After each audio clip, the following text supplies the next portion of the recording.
the microphone. He's playing a song, and when he's not playing a song, he's on the microphone, and then boom. With Jason Ross. No, he didn't. Yes, he.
School.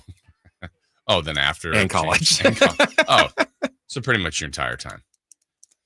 Good morning. Welcome in. Happy Friday, August 8th, 2025. Friday, gotta get down on Friday. Fridays are pretty great. Especially when you don't have to come in. Well, oh, yeah. I don't know what the travel plans were for the Carmichael Dave and Dad trip. You did have a question that I do want to ask him today. Ask him? Yeah. How are we going to ask him? Text him. Oh, text him. Okay. I'll bring that question up here in just a second because I think I know the answer, but I don't know when they were leaving, but they're going to be gone. He's going to be gone today. This feels like a prep day. Yeah. Like he's really leaving tomorrow. Yeah. Which is fine. That's actually, he might be leaving today. I know yesterday when he said he was golfing, I thought like as soon as he was leaving here, he went to go golf. I thought, oh, what? I would have thought it was like a sprint out of here to get ready to go for his trip. What super important thing do you think he's forgetting? Actually, I think it'll be something related to the trip in a way of like what they're doing fishing. Like, I don't know what that would be. I know he said he bought that travel pack or that kind of all-encompassing fly fishing pack. He did realize the other day when he was telling us about like they're at this air or VRBO that they're gonna have to buy food. So I don't know. The only downside I would say to one of those, there was one I stayed in. I don't know where that was. I'm not remembering, but they didn't have as many supplies there that we thought they would. Meaning like staples, like salt and pepper, cooking oil, like stuff like, do I have to buy that? You're thinking you just have to buy food and then you get to the place. You're like, oh man, there's no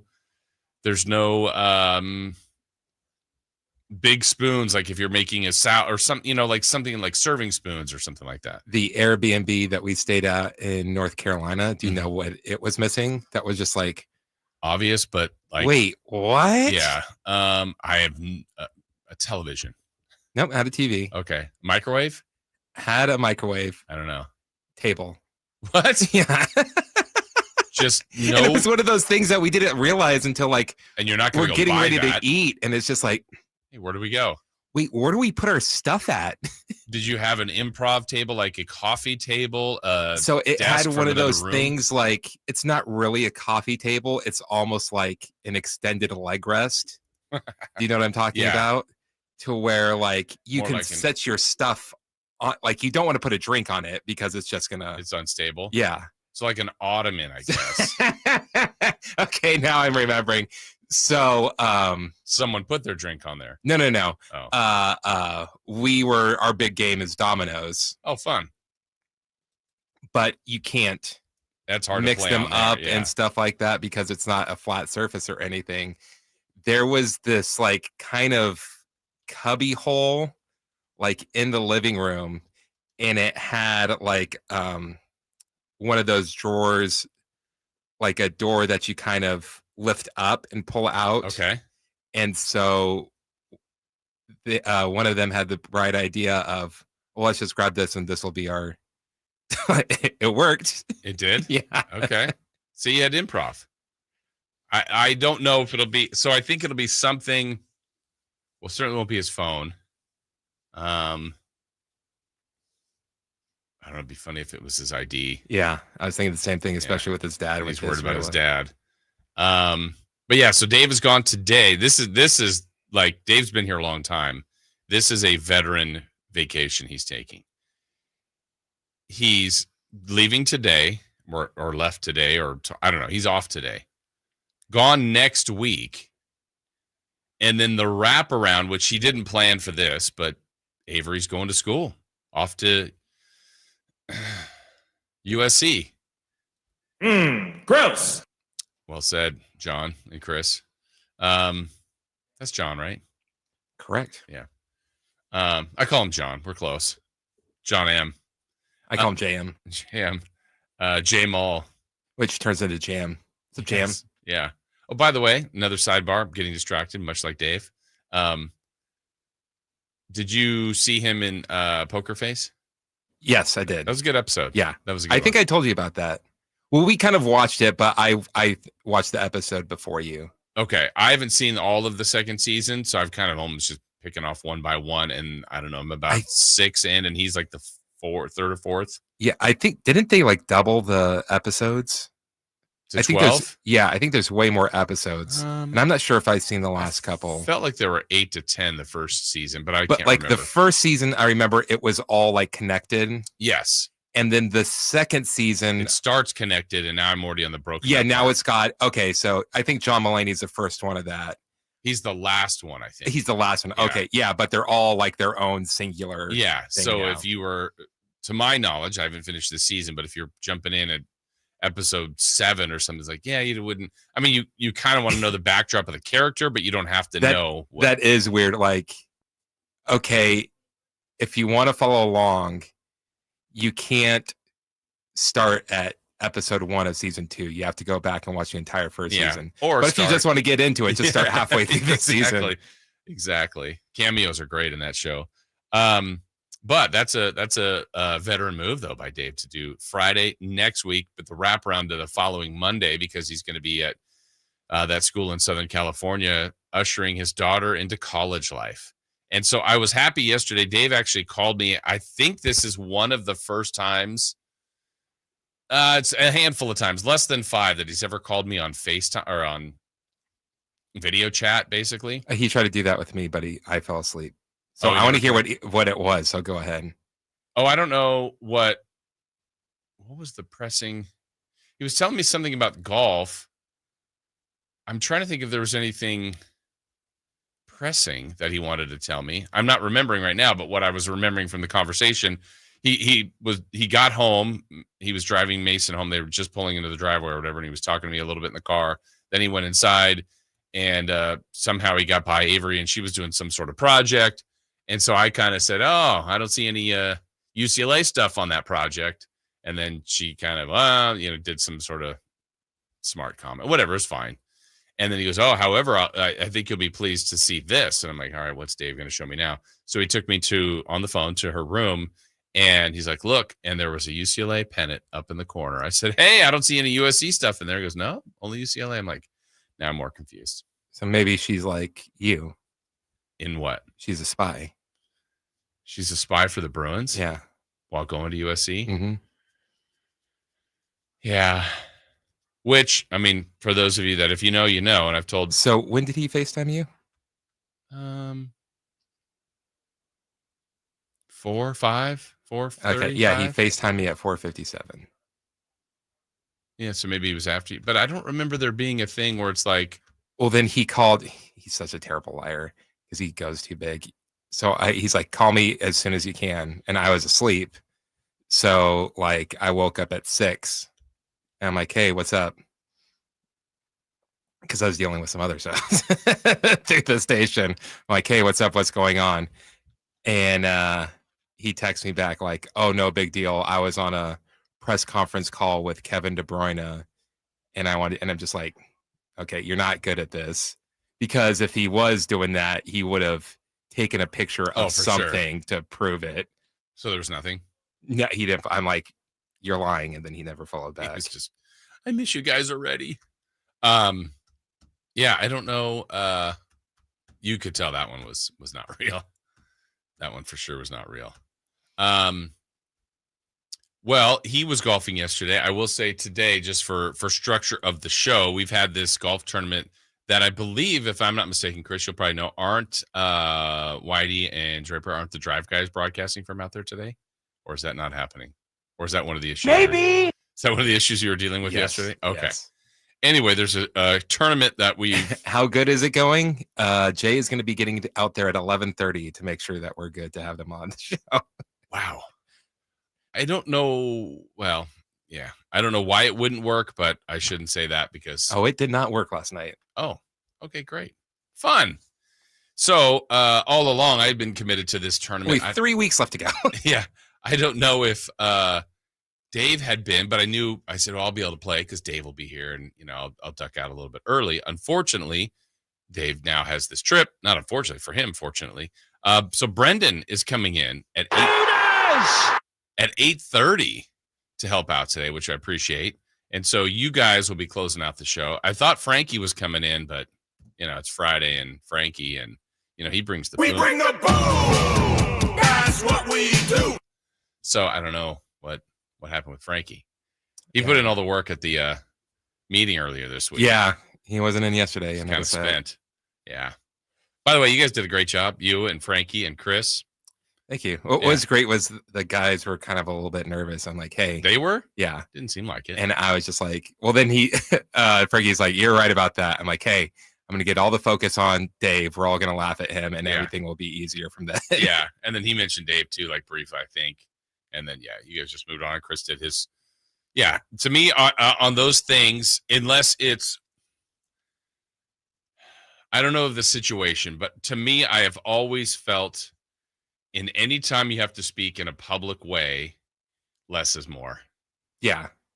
You don't want to get to a spot where the people are like, when is this ending? Which was a couple times with that. In that. Yeah. Yeah.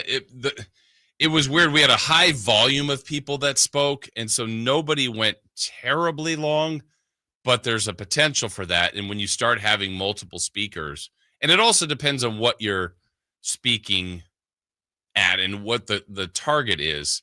For example, more things that if I ever get to speak at something, it might be something Kings related, more so maybe Sac State related. I've done a bunch of their banquets.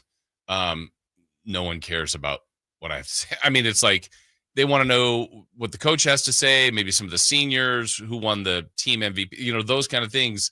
I just got to keep it moving. So just go, just get in and out. Recently we had a couple different celebrations of life for my mom.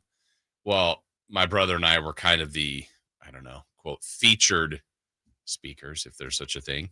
And, that's my time to talk about my mom. I'm like, I didn't go an hour, but it's like if I went 10 minutes, I went 10 minutes, and hopefully it was,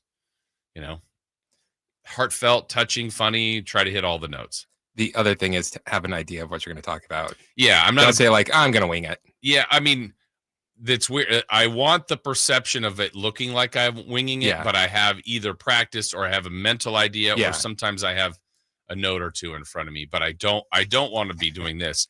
Yeah. So we're going to need to tighten up our workflow, like just what are we doing? Just you should know what we need to do, and let's say it. One of our friends for our other friend's wedding for the speech, he's like, I'm just going to wing it. I'm like, dude, you have to have an idea of what you're going to say. He's like, no, I'm fine. And I'm like, you're about to have the worst best man speech ever. And I was right. Oh, I don't like those. Were you on the wedding? I guess, I've seen them a couple times, so then it populates in your phone, but like the planned, it's less speeches, but like groomsmen and bridesmaids entrances or father-daughter dance turns into some viral hip-hop mesh of different songs, and they all dance to it. Good, bad. I guess it depends on how I've it's never performed. had that. I've never been to one that's Yeah. had it, but I think I saw one or two, and then all of a sudden it's like, hey, here's 10 of them to see. I mean, I think it really depends on execution. I could Execution's see how that important. could be crazy good Yeah. and like incredibly, Cringe. yeah. Yeah, it's like, oh boy, they're trying hard. But I haven't been to one of those. Maybe someday. Maybe someday I will be. So today The on Paez family is like dancing is like fourth on the list. drinking's first, Number one. having fun. Is- Number three. Oh, what's two? Food. Oh, okay. I was thinking, in my mind, I'm like, I can't even imagine what number two is. And for some reason in my mind, I'm like, family fight. It's on there, right? Somewhere, maybe? No, our side of the family is pretty good. There's a couple sides where it's just like, oh no. Yeah. Keep them apart. Oh, they're saying the truth right Yeah. now. Oh, no. Oh, my gosh. He didn't even like you. You know that, right? Yeah. Wait, what?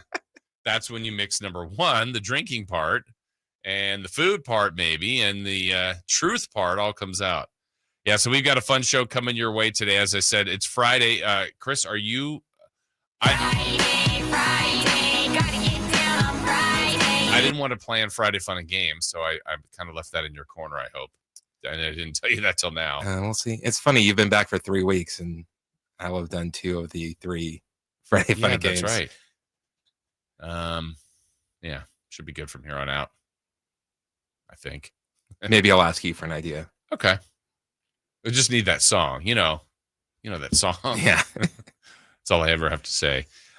We do have lots coming your way today, but let's get you going first and foremost with leading off. Let's do it. Leading off, the 3 top stories in the morning. Huge news. This is very important. Here's cut number 1.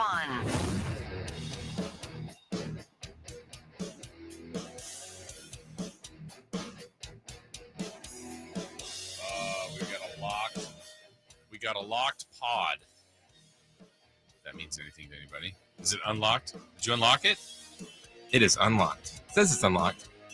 Let's fire. O'Connell has to walk up to his line of scrimmage, talk to his lineman. Now he backs up, talking to his running back.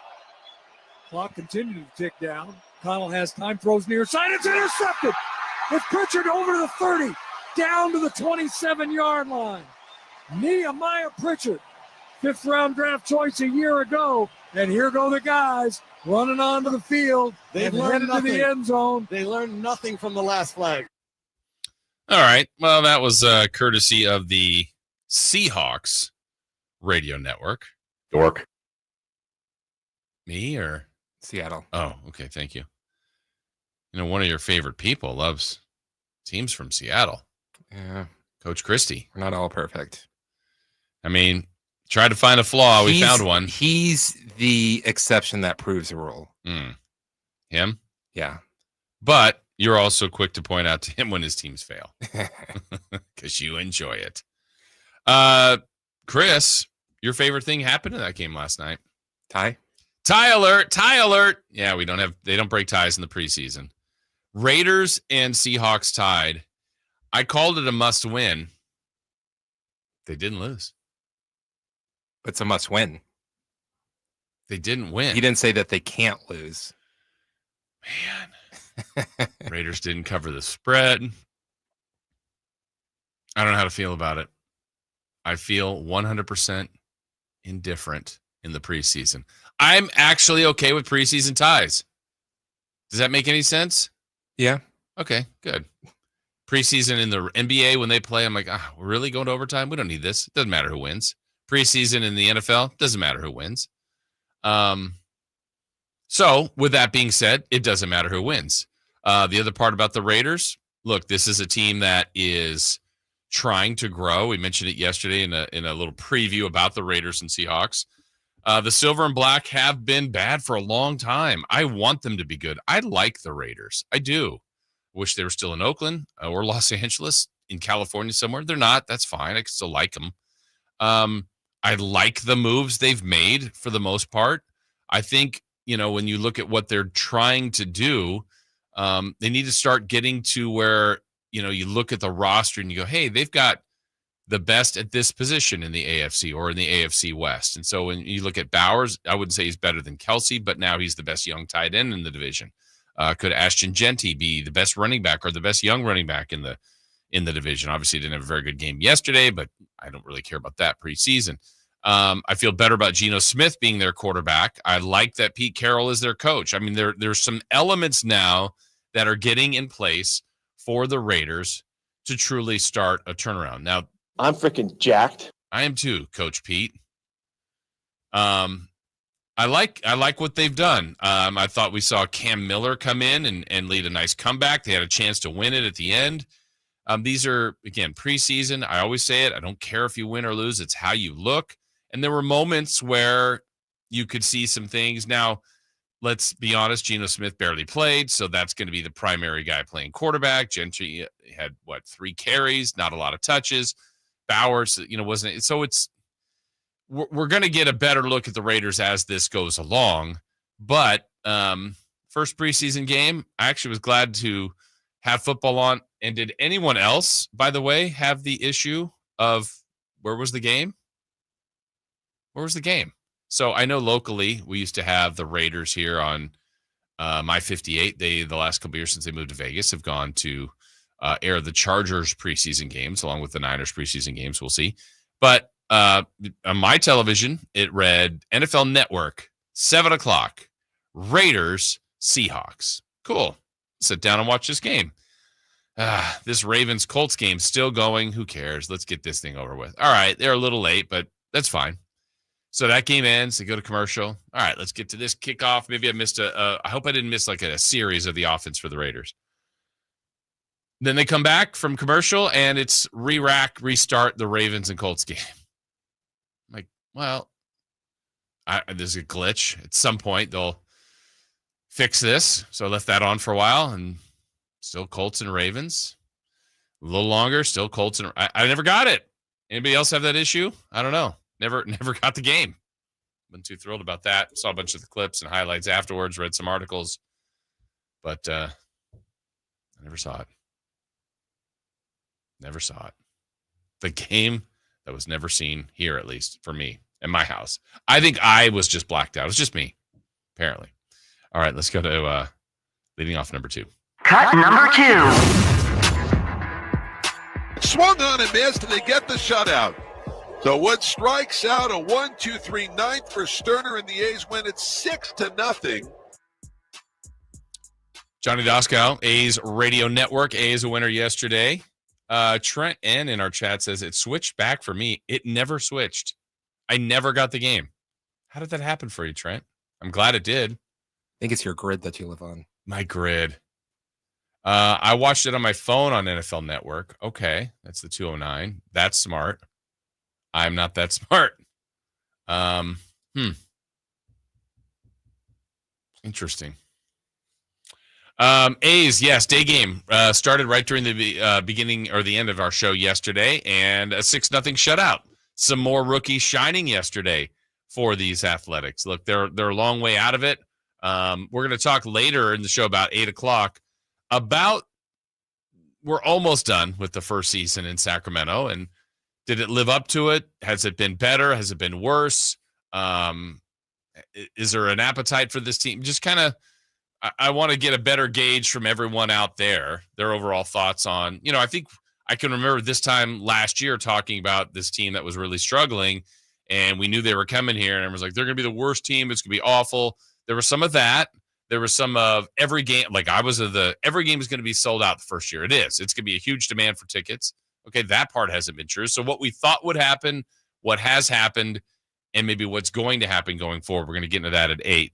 But the A's were winners yesterday, completing a 500 road trip. So nice 6-0 shutout of the Nationals. So nice job for them. Or completing, the last 6 games, I should say, at 500 so far. All right, let's get to cut number 3. Cut number 3. Allen in the shotgun. They motion Debo Samuel inside of Ricky Pearsall, right 2x2. Allen looks right, throws middle. Caught by George Kittle. Touchdown! San Francisco! Yeah, the 49ers will get their first taste of preseason football tomorrow. They open up their preseason at home versus Denver. Some of the No trouble finding that game. No trouble? No. Where could they find that, Chris, if they wanted to listen to Guy Haberman on the radio? Right here on Sacktown Sports. Here? Yeah. Tomorrow? Tomorrow. We have the Niners? Yeah. I mean, come on, guys. Want to hear something crazier? Yes. We will have every Niners game. I think you need to prove that. I'm not going to. Chris is selling you a lot of goods here, but we'll see if he comes to fruition on this. I'm going to believe him for tomorrow, and I'll see. I'll find out. I will actually want to hear. Wait, is Guy doing the TV? I don't know. Because I know I forget how it works. Oh, you know what? If I remember right, in the preseason, Papa then slides to TV, which we know Greg's out right now. We wish the best here for Greg and his pursuit for his health going forward. So I think I heard that Guy is doing the TV. I think Bob Fitzgerald does the radio, if I remember correctly, for the preseason. So we will find out. We'll all find out together. But the Niners play tomorrow as our preseason opens up. We'll get more into the football over the weekend coming up. More from the Raiders last night, more from the A's, 3 for Madness. Like we said, the 49ers start their season tomorrow against Denver. We'll have what to look for in that. But when we come back, let's get you a little safe or out. A couple of baseball questions. We'll say, are they safe or out? We've got that coming your way next. The Allen Styles Show. But it's very simple. Jonathan Kuminga is sitting there saying, y'all wasted my time for 4 years. Now I'm going to waste your time.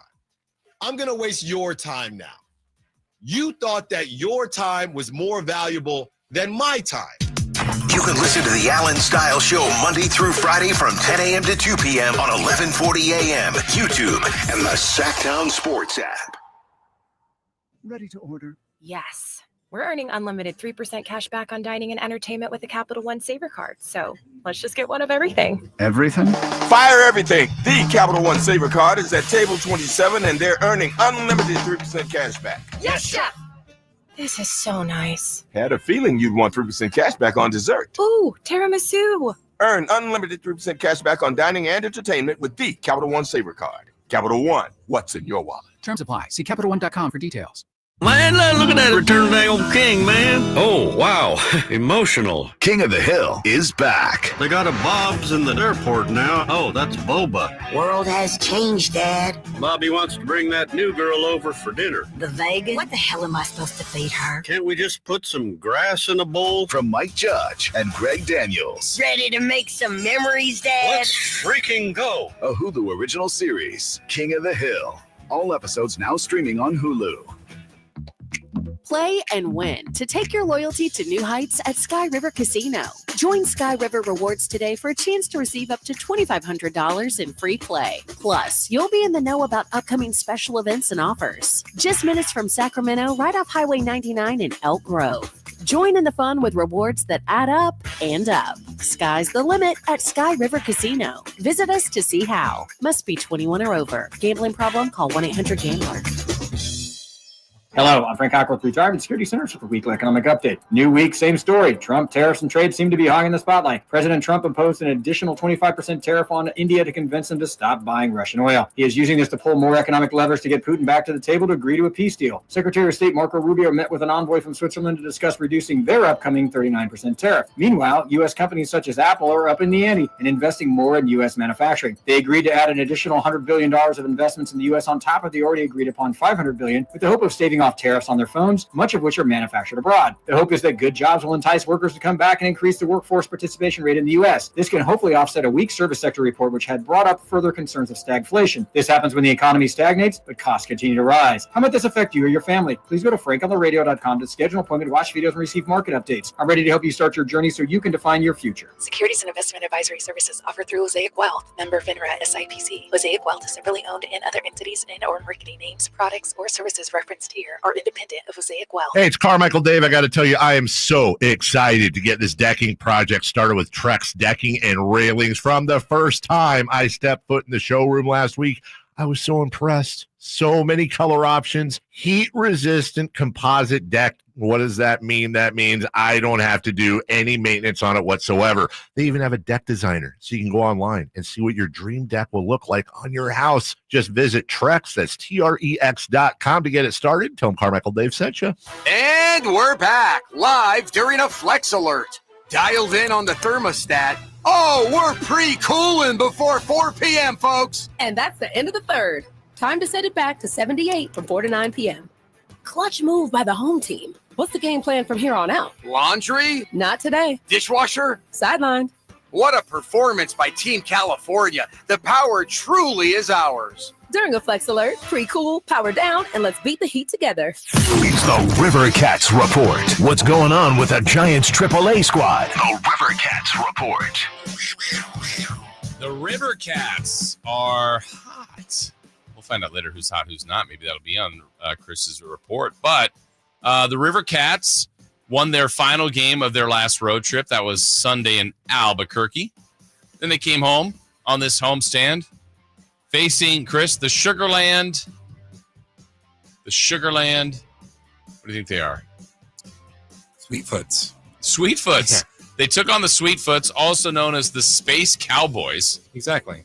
The Sugarland Sweetfoot Space Cowboys, and beat them on Tuesday, and on Wednesday, yesterday. That's 4 in a row for your Cats, so they're hot.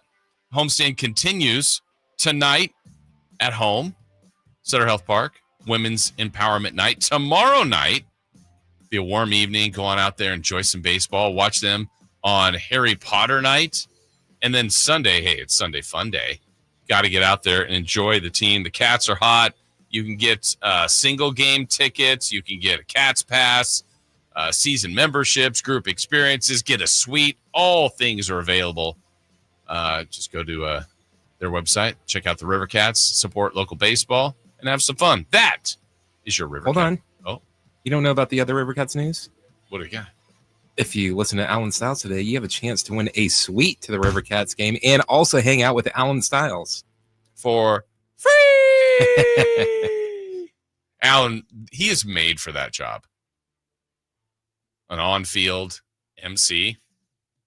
Let Alan cook. He's not one take Johnny, but definitely not one take Johnny. We revealed that yesterday. Still, he's 4th in the power rankings. He was not 5th. I have to say, I could genuinely tell that Dave was, he wanted to know, but I don't think he thought the results would go the way they did, that he would end up first. Here's why I thought he would be bottom of the list, because Angie is always like, he's supposed to do this. Track him down. He's not here. He said he was going to record it at home. He didn't. He said he's driving in. He's not driving in. And she said, yeah, that all bugs me, but I thought you guys were just talking about recording. Yeah, and I was like, I honestly thought I was going to get first. I'm going to be honest. I go, I'm the lowest maintenance. I barely ever have to record with her. And the times I have, I think it has been one take, but I'm sure I've messed up before. It does happen, but I'll take it. I'll take being second on Angie's list anytime. All right, welcome back in. That was our Rivercats report. It is time now, though, for some more baseball with Safe or Out. Safe or out? It's time to go around baseball. 3 pitches, 3 swings. It's Safe or Out on the Carmichael Dave Show with Jason Ross. Campeo asks Chris, by the way, before we get to our first question, we'll ask his question. What are the odds that Carmichael Dave will be attacked by a bear while he's fishing? Oh. His friend sounds pretty prepared, so I'd say very low. Okay. I told him I sent him with the Kraken head. Yeah. We'll see what happens. All right. Question 1. We have done the Aaron Judge versus Cal Raleigh AL MVP debate. Safe or out? We should be doing the Shohei Ohtani versus Kyle Schwarber NL MVP debate. I saw that written the other day, and I thought, no, this is Shohei's award to win, right? He's going to win again, and he probably will. But Schwarbs, as we call him, is actually having a massive year. And when you start to do overall numbers, Schwarber leads the major leagues in RBI. So, okay, that's one thing he's ahead of Shohei in. If you go to home runs, Schwarber is ahead by 1, 40-39. That's not the only thing. A lot of times it's, well, how's your team doing? Well, Schwarber and the Phillies are in first, and they are a half game behind the Dodgers. I mean, Shohei was getting it when he wasn't pitching. Now he's also pitching again and pitching pretty well. It's likely going to go to Shohei, and I think, would that be his 4th MVP already? It's pretty amazing.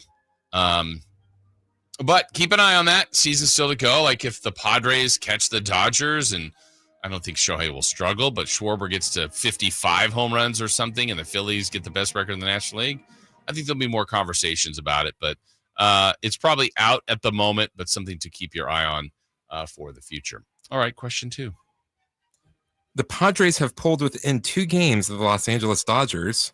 Safe or out? The defending champions should be nervous. Nervous is probably out, but aware, that's for sure, and they still play each other. Let me check on the schedule of how many times the Padres and Dodgers still play. I will say this, though. I thought the Padres were more aggressive at the trade deadline. The Padres coming up have 2 series very soon with the Dodgers. Oh, and that's going to be it. So in the next, let's see, the Padres have Boston, then they're at San Francisco, at the Dodgers, home for San Francisco, home for the Dodgers. So by the end of the month, we'll have a better idea of how those 2 teams will be separated. But the Padres were more aggressive and, you know, really adding to their bullpen a few everyday players too. This is a team that, you know, there's something about doing the chasing than being chased. It's harder to kind of be that team that's on top, that people think will be the best. I mean, really, what are the Dodgers' issues? Trying to find Mookie Betts' groove back, get a few guys healthy. They've got the talent to win the World Series. They know how to win the World Series. They've done it before. You know, do they get the right matchups? Is pitching lineup at the right time? But the Padres at 64-51, 8-2 in their last 10, have pulled within 2. That's the closest they've been to the Dodgers. I don't think the Dodgers should be nervous. They should just be aware. And San Diego, even if they pass them and finish in first, the Dodgers are still going to be a playoff team and still be one of the teams to beat in the National League. All right, question 3. Last year, we got the Yankees versus Dodgers in the World Series. Safe or out? MLB should be ready for a Blue Jays versus Brewers World Series. Well, they should be prepared for anything. As great as it was for kind of the masses to have Shohei and Aaron Judge, Dodgers, Yankees, and it was a good World Series. Dodgers won it. I was looking at this the other day, and I did not realize that. I remember that Detroit was having a good year, and you know, to me, you kind of look at baseball at different times and to follow standings.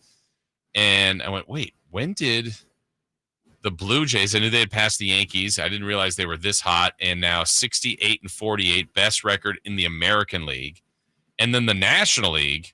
I was the best record in all of baseball, Milwaukee. I know they've won 6 in a row, 9 of their last 10. They got 70 wins. They're 70-44 for the Brewers. My goodness. I mean, I still think probably people are expecting Dodgers, Padres, Mets, or Phillies maybe out of the National League, but you got to give respect to the Brewers, maybe even the Cubs too. In the American League, the Yankees were one of the favorites. Probably Houston was up there. Seattle's threatening.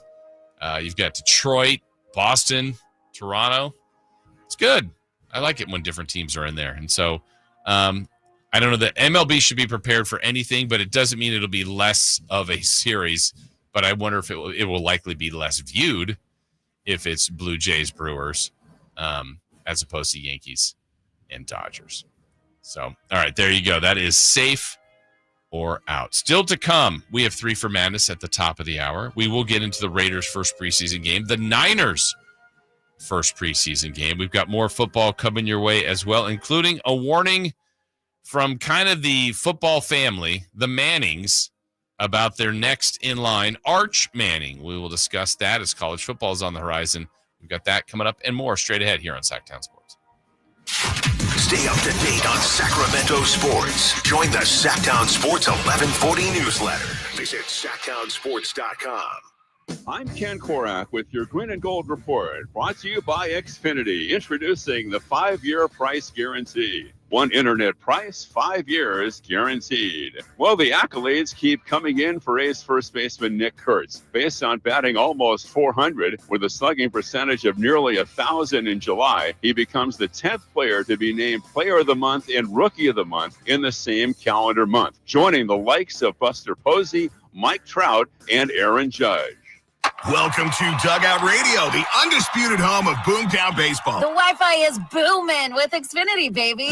Our next caller is Stacy, how do you stay locked in on every pitch and play? We stream it all live on Xfinity Internet with low lag, 99.99% network reliability, and speeds faster than a base runner beating the throw to home plate. I stream on my TV, tablets, even my smart fridge. Smart fridge? With all those games, we gotta refuel. Stream live baseball with Wi-Fi built for the biggest moments. Xfinity. Restrictions apply. Actual speeds vary, not guaranteed. Get ready for a night out with Jordan Davis. It's Country in the Park 2, Saturday, September 13th at Cal Expo. Along with special guests Mitchell Tenpenny, Locash, Vincent Mason, and Avriana. Make it a family day out with food trucks, games, dancing, and more. Saturday, September 13th at Cal Expo with Les Schwab Tire Centers and Bare Bones Workwear. Tickets at CITPFest.com. At Fisher Investments, we may seem like other money managers, but we're different. Are you really that different than the rest of us? We are. As a fiduciary, we always focus on what's best for our clients. What services do you offer besides investing? We have a team of specialists in financial planning, estate planning, and more. Your clients rely on you for all that? Yes, we ensure clients receive unparalleled service at every step of the relationship. Okay, but you still sell commission-based products, right? No, because we believe that's a conflict of interest. We prioritize service over sales goals. So, then how do your fees work? We have a simple and transparent fee that's a percentage of our clients' portfolios. So we do better when our clients do better. Wow, we're more different than I thought. At Fisher Investments, we're clearly different. Learn more at FisherInvestments.com. Investing in securities involves the risk of loss. Labor Day savings are on at Elk Grove Chevy with $10,500 off MSRP. Every new 2025 Silverado 1500 5.3 liter after all rebates. And Elk Grove Chevy has one of the largest selections in the Sacramento area. $10,500 off new Silverado exclusively at the Elk Grove Chevy Silverado Supercenter. Now that's big, huge. See it all at MegaChevy.com. Together, let's drive. Excludes work truck and ZR2 not trading 2011 Chevy car truck. Not available with special financing, leasing, some other offers. Made a great deal of Meda. Carmichael Dave here for my friends at American Energy Heating and Air. Yes, I always tell you they are a family-owned operation, been in business since 81, A-plus Better Business Bureau, but it is hot. We are in those Sacramento hot months. I want to focus on them being your second opinion partner. What does that mean? Maybe you've got somebody you're working with or you've worked with in the past in the HVAC world. Guess what? They want to give you a second opinion. How much does it cost? Nothing. You call them up and say, hey, can I get a second opinion on this deal? They come out and they either say, wow, that's a great deal. You should feel better about that. Or they say, we can beat that price. And usually they're going to beat it by a lot. Guess what? You just saved money and it didn't cost you anything to find out. It's a no-lose situation. Go with a trusted company. American Energy, 916-520-9990. That's 916-520-9990 or AmericanEnergyAir.com. Jingle Singers, take it away. Call 916-520-9990 now. The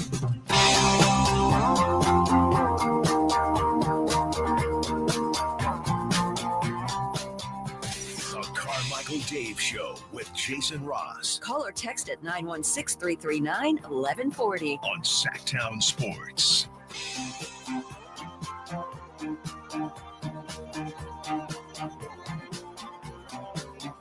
So, Chris, I never got back to that question that you wanted me to ask about a movie. You're a resident movie expert. Big movie night for me tonight. By the way, is it tonight? 2 movies? 2 movies. What do you want to see? Together and Weapons. Together and Weapons. Back to back, same theater? Mm-hmm.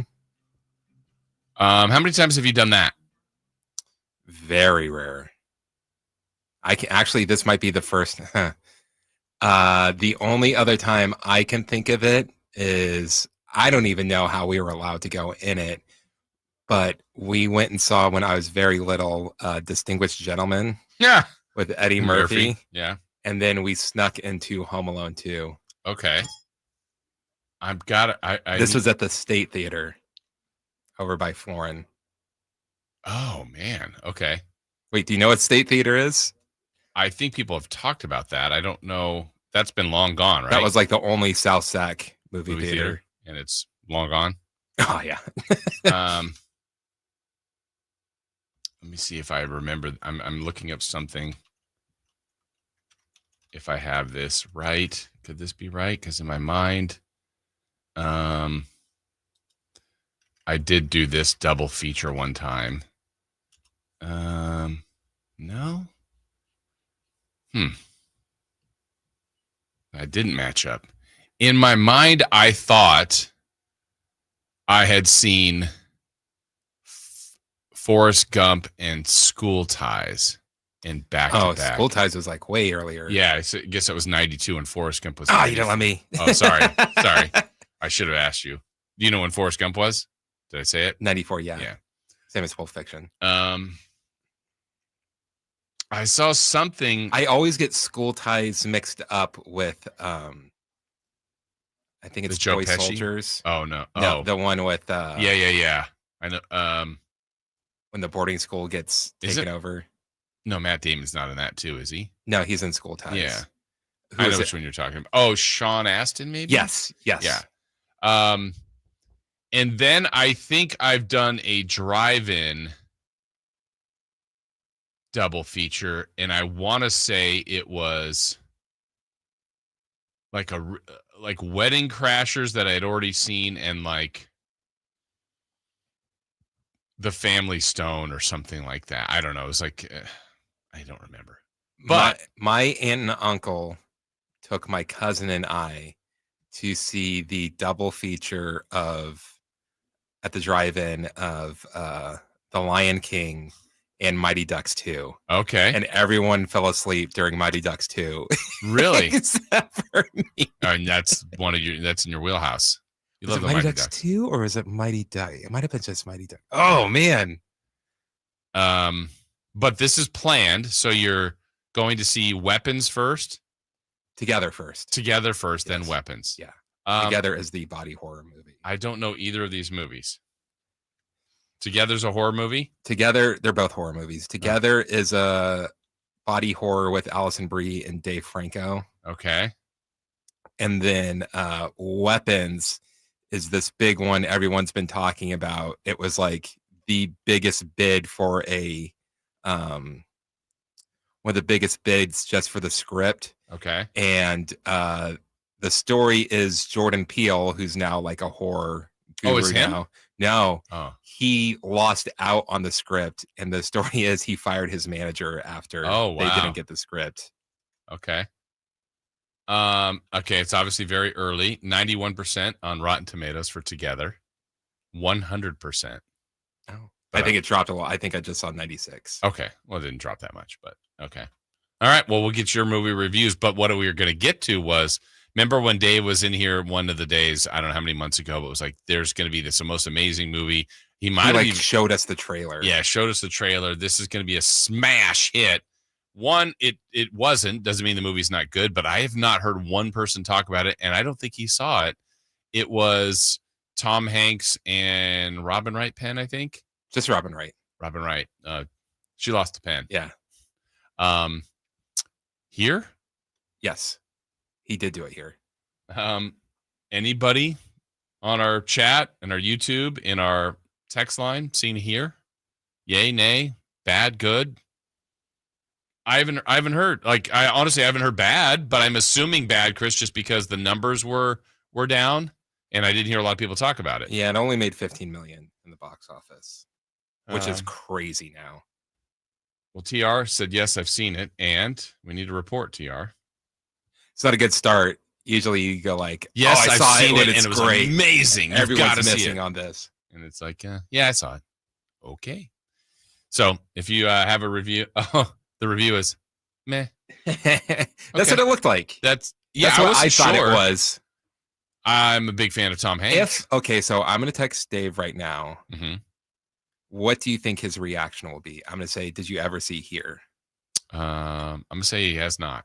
I'm going to say he doesn't know what I'm talking about. Yes. He won't even remember the movie. That's crazy. That might be true. We'll have to get that report coming up. I was saying as we went to break, the college football season's almost here. In fact, 2 weeks from today, I think UC Davis will be on the road getting to their first game. They play week 0. Sac State, the week after that, the weekend of Labor Day. And college football is basically beginning. We've got the NFL with the preseason underway.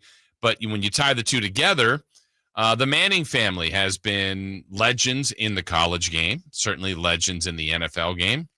And the next in line, we've been hearing about Arch Manning for a long time.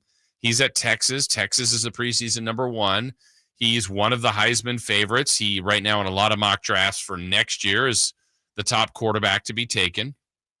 Well, apparently, his grandpa, I wonder if he calls him Papa, Poppy, Archie, Dada. I don't know what he calls him. But Archie Manning said about Arch, his grandson, who apparently they're very close. They text all the time, talk all the time. Said that, Party all the time. What's that? Party all the time. Party all the time. Those Mannings are partiers. That for any NFL teams like looking to tank or lose for improve their draft status to get Arch, don't do it because he's coming back to Texas in 2026. I thought, okay, well, this family before, very publicly, remember it was the Chargers were going to take Eli Manning, and he ended up going to the Giants. They kind of worked their way around that. I believe what his dad is saying as far as right now, I don't know if Texas has the season that they're projected to. So if he wins a national championship, maybe even if he wins a Heisman or is a candidate, would he really be better off going back to college? This now gets back to more people would suggest that Arch Manning go back to school. I'm sorry, go to the NFL. I said that wrong. Apologies. Start your clock, start making money, blah, blah, blah, blah, blah. Well, here's where the college life is a little bit different now. There is NIL money. I've got to believe that Arch Manning is getting some pretty good financial benefits by going to Texas. Also, let's be honest here. The Manning family has come from money. I don't fault them for that. I mean, I don't think Arch has been in a need where, for the majority of you out there, that at some point when you went to college, whether it was paid for or not, whether you were paying for it or not, going to school and working, however you were doing it, if your parents were helping you, if you got financial aid, I would think the majority of people that went to school did not have a lot of extra money on hand at most of their years in college. I know that's my experience. I'm assuming it was most of the people I was around experience. I feel like it's gotten more expensive. I know it's gotten more expensive. So I just don't know how many people have had a lot of extra funds available to them while in college. And to me, I actually think that's okay. Like, it's nice to learn how to handle a budget. If you have one, it'd be a good idea if you did, but just to know how to work on what you have and what you need to get by. Not what you want to get by, but what you need to get by. So all that being said, Arch Manning is probably doing just fine financially. Professionally, seems like he'd be doing just fine. He could probably go to the first pick, second pick. I mean, we know quarterbacks probably get taken too high. Well, he's got a lot of hype around him, a good pedigree behind him, and coming from a good school where he's allegedly going to have a big year. And so it's interesting that that's being said, but also, like I said, it's different now in this day and age of college sports where, one, he's coming from money. Two, I'm sure he's getting paid in some way, shape, or form, some sort of version of NIL there. And he could still make a good amount of money. Also, guys, by the way, college is a lot of fun. It is some of the best times of people's lives.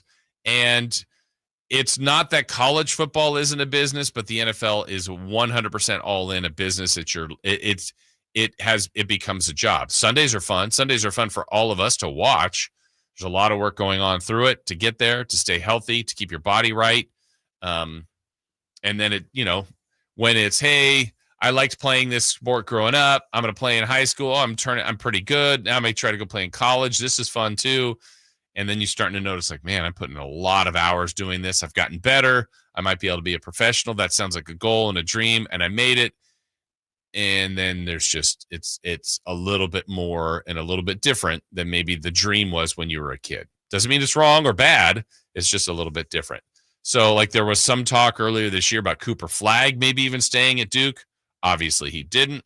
I understand why he didn't, but even kind of the differences in financial outcomes, someone like Caitlin Clark, when she stayed at Iowa, it's like, well, look how much money is she getting at Iowa in the face of the sport. She goes to the WNBA. Yeah, she's going to make more money on potential more money on commercials, but the WNBA pay is nothing. So this is different on this scale of going to the NFL, being a highest paid, quarterback or rookie quarterback. If he's number one, he'll get a ton of money. The family's got money. His uncles, Eli and Peyton, stayed 4 years. Doesn't mean he has to. He's only a sophomore. So Archie Manning says about his grandson, Arch, expect him to be there through at least his junior season. We'll see if he even gets through 27, right? He could be here 25, 26, and 27. And to me, that's good for college football because then that's a name. Oh, he's back again. He's back again. And people we get comfortable with, and then you want to see them in the pros. So we'll see. We'll see what kind of year he has, what kind of demands are, what he's being pushed, what others are saying. But from the father figure of the group, the grandpa, Archie Manning, he says, my grandson's going to be at school at least through 2026. All right, break time for us. When we come back in the next hour, we've got 3 for Madness, including questions on second acts in sports. Last night, you see Marshawn Lynch working the sidelines in that Seahawks-Raiders game, taking pictures. Well, he's not alone in that. We'll talk about that and more coming up in 3 for Madness right here on Sacktown Sports. The Carmichael Dave Show with Jason Ross. Throwing things at or onto a field or court can seriously injure people, unless it's that hockey thing where you throw the teddy bears on the ring. So they all get collected and given to kids. All of them? No bear left behind. You can listen to the Carmichael Dave Show with Jason Ross Monday through Friday from 6 a.m. to 10 a.m. on 1140 a.m., YouTube, or the Sacktown Sports app. This is the story of the one.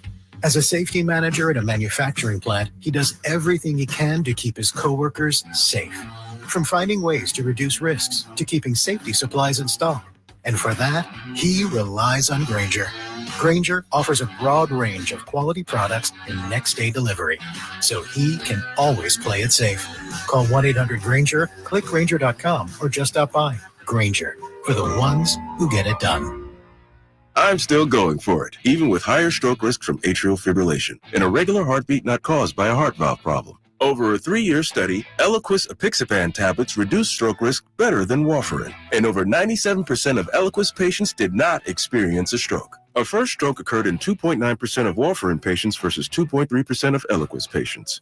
Don't stop prescription Eliquis without asking your doctor. Stroke risk may increase. Eliquis can cause serious and potentially fatal bleeding. Don't take if you have an artificial heart valve, abnormal bleeding, or antiphospholipid syndrome.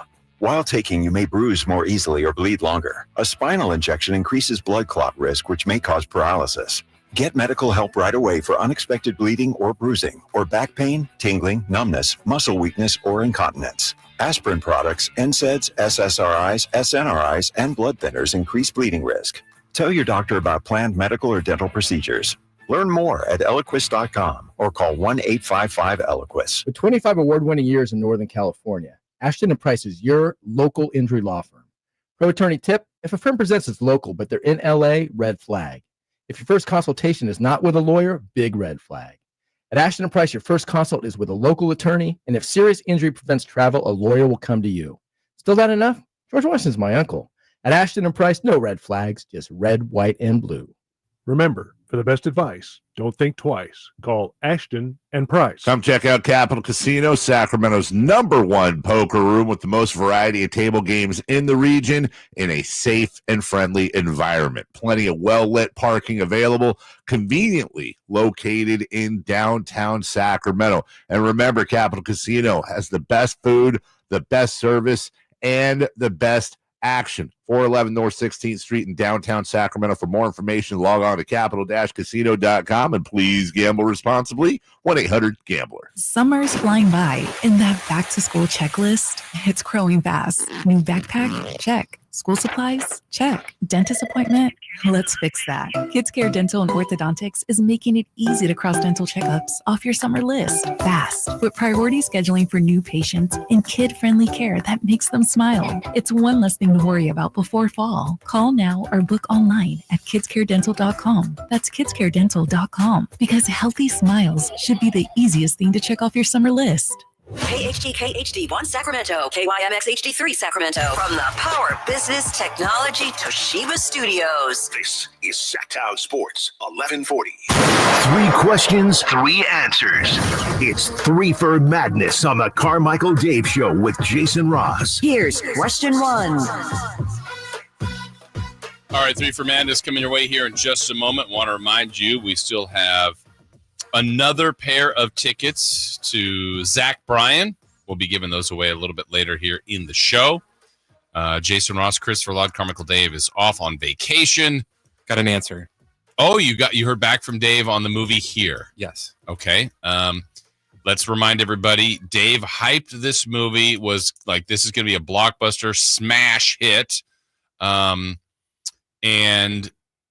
we then realized nobody really saw it, hadn't heard any really reviews. I hadn't seen it. You hadn't seen it. You're the movie guy. But really hadn't heard anything. I am the movie guy, but I was very against seeing it. Yeah, so you didn't have plans to see it. So Dave really was excited about it. And then we asked our audience, and a few people were like, meh, I saw it. So, but you were under the belief that Dave wasn't even going to remember the movie. Yes. And I said, I don't think he saw it. So what do we got? I asked, did you ever see Here? And he said, no. That's it? That's it. Okay. Then he said no again, and I said, I got it. Yeah, I got the first text. Speaking of that, Chris, let's see. Here was a great movie from the 916. They're going with great. And then we were talking about Chris tonight has the double dip, 2 movies he's watching. 2 and 9. Last movie theater double feature I saw, Beverly Hills Cop 2 and RoboCop. A lot of cops. Should have seen Beverly Hills Cop 2, RoboCop, Kindergarten Cop. Oh. Copland. I don't know. Out of cops. I'm not a cop. We Are Cops. Wasn't that? I saw that. Yeah. I saw that movie actually. By the way, just what am I looking for? Time Cop. Time Cop. Not semantics, logistics. So I looked up your movies. Together is an hour and 42. Oh, I thought it was 2 hours. Weapons is 2 hours and 8. So fine. That's, you're going to be at the movies for 4 hours tonight. That's okay. But the logistics part, are you hey, I'm like, do you get popcorn before the first showing? Are you getting popcorn? Do you have snacks? Like, how do you kind of plan that? That's a long time to be at the theater. Or maybe no snacks. Maybe before you got there. Yeah, no snacks. A drink? Water? Soda? Yeah. Or is this one that has alcohol? Yes. Beer? Yes. Oh, it's one of those. Yeah. And the seat set up? Mm-hmm. Oh, man. The only thing with those is I usually get a little sleepy. No, I can't get in a good position because I always my knee stiffens up. Oh, yeah. While I'm in those. And sometimes some of those chairs are louder than they should be. Someone's got to go to the bathroom. So that's tonight. And I don't know how long of a gap is between the 2 movies. Probably not much. I thought it was 2 hours, so I thought we had a half hour. Oh, so you have a little more. Yeah. Well, you can stay and watch. And then I don't watch credits. the trailers, so you don't want to go in early. But you already have a seat though. Mm-hmm. Oh yeah, that's good. I wasn't sure about how I felt about that at first. Like when movies started giving you seating. Oh, I love it. Assignments. I'm like, no, and I go because remember for big movie, like a Batman movie. Yeah, you'd have to get there 45 minutes early. Yeah, and if you hate trailers, and just hang in there. Yeah. And then they would have that game to the trivia question, but it'd be the same question for 4 years. Right, or it just keeps going on a loop. Like I've already seen this 3 times. Well, we'll have to get your movie review. And no phone to look at. Why? How do we do it back then? Oh, back then, yeah. How did we do it? we actually had to talk to the people we went to the movies with. I remember as a Or little sit in silence. kid thinking like the trip to San Francisco was the longest trip ever. Mm-hmm. And we did it all the time. And Yeah. I didn't have screens to look at. Yeah. I didn't have movies. I just had my mind. Yeah. That's a dangerous thing. Dangerous mind. Now a drive to San Francisco. Oh, super easy. No big deal. That's one podcast. Yeah. Oh, there you go. Let me see if we have. Yeah, someone said Time Cop, Copland. Yeah. All right. We're getting all our cop movies. All right. Yes, Chris. no Game Boy. I didn't have a Game Boy back then either. Oh, yeah. I had a friend that had a Game Boy. Are those worth something now? Probably. Because they're like if he had them like originally in the box type of thing. That kind of, why does it always have to be like that? I don't get it. Because who has that and didn't open it? The only thing and I don't know if this is worth anything, that I still had up until I don't know how many years ago, but for some reason we were in a spot, gosh, where were we? But we had a second or someone had a second was it Guitar Hero? And it was like unopened or no, what's the drum one? Same Rock Band. Rock Band. Thank you. That's what it was. There was a second Rock Band at something, and like somehow it ended up in our car. Like we don't want this. And then we had it for a while, and like I think we ended up giving it to somebody. But I thought that was one thing that I didn't open. I remember thinking later, I go, would that have been worth something in 20 years, or is it? I don't even know. Is that worth anything? I never played Rock Band, but I always wanted to play Rock Band. I only did the Guitar Hero part. The guitar, I don't know. Yeah, the other parts, I'm sure I would struggle. All right. 3 for man this time, Chris. Question number 1. Clayton Kershaw and Max Scherzer are going to face off for just the second time in their careers. The first time proved to be a historic outing. What do you expect tonight? So if you don't know the story about the first time, there was this matchup, and what's great about it is there's so many cool elements if you've seen the stuff going around on social media. First off, it's Vin Scully describing what's going on. So you get the Dodger legend, broadcasting legend, and it was back in 2007. The scheduled matchup of the Dodgers versus the Diamondbacks at Dodger Stadium was going to feature Randy Johnson, who I want to say was 39 or 40, something like that, or late 30s, versus 42-year-old Greg Maddux as a Dodger. And something happened where both guys were out. And so today's matchup features 2 rookies.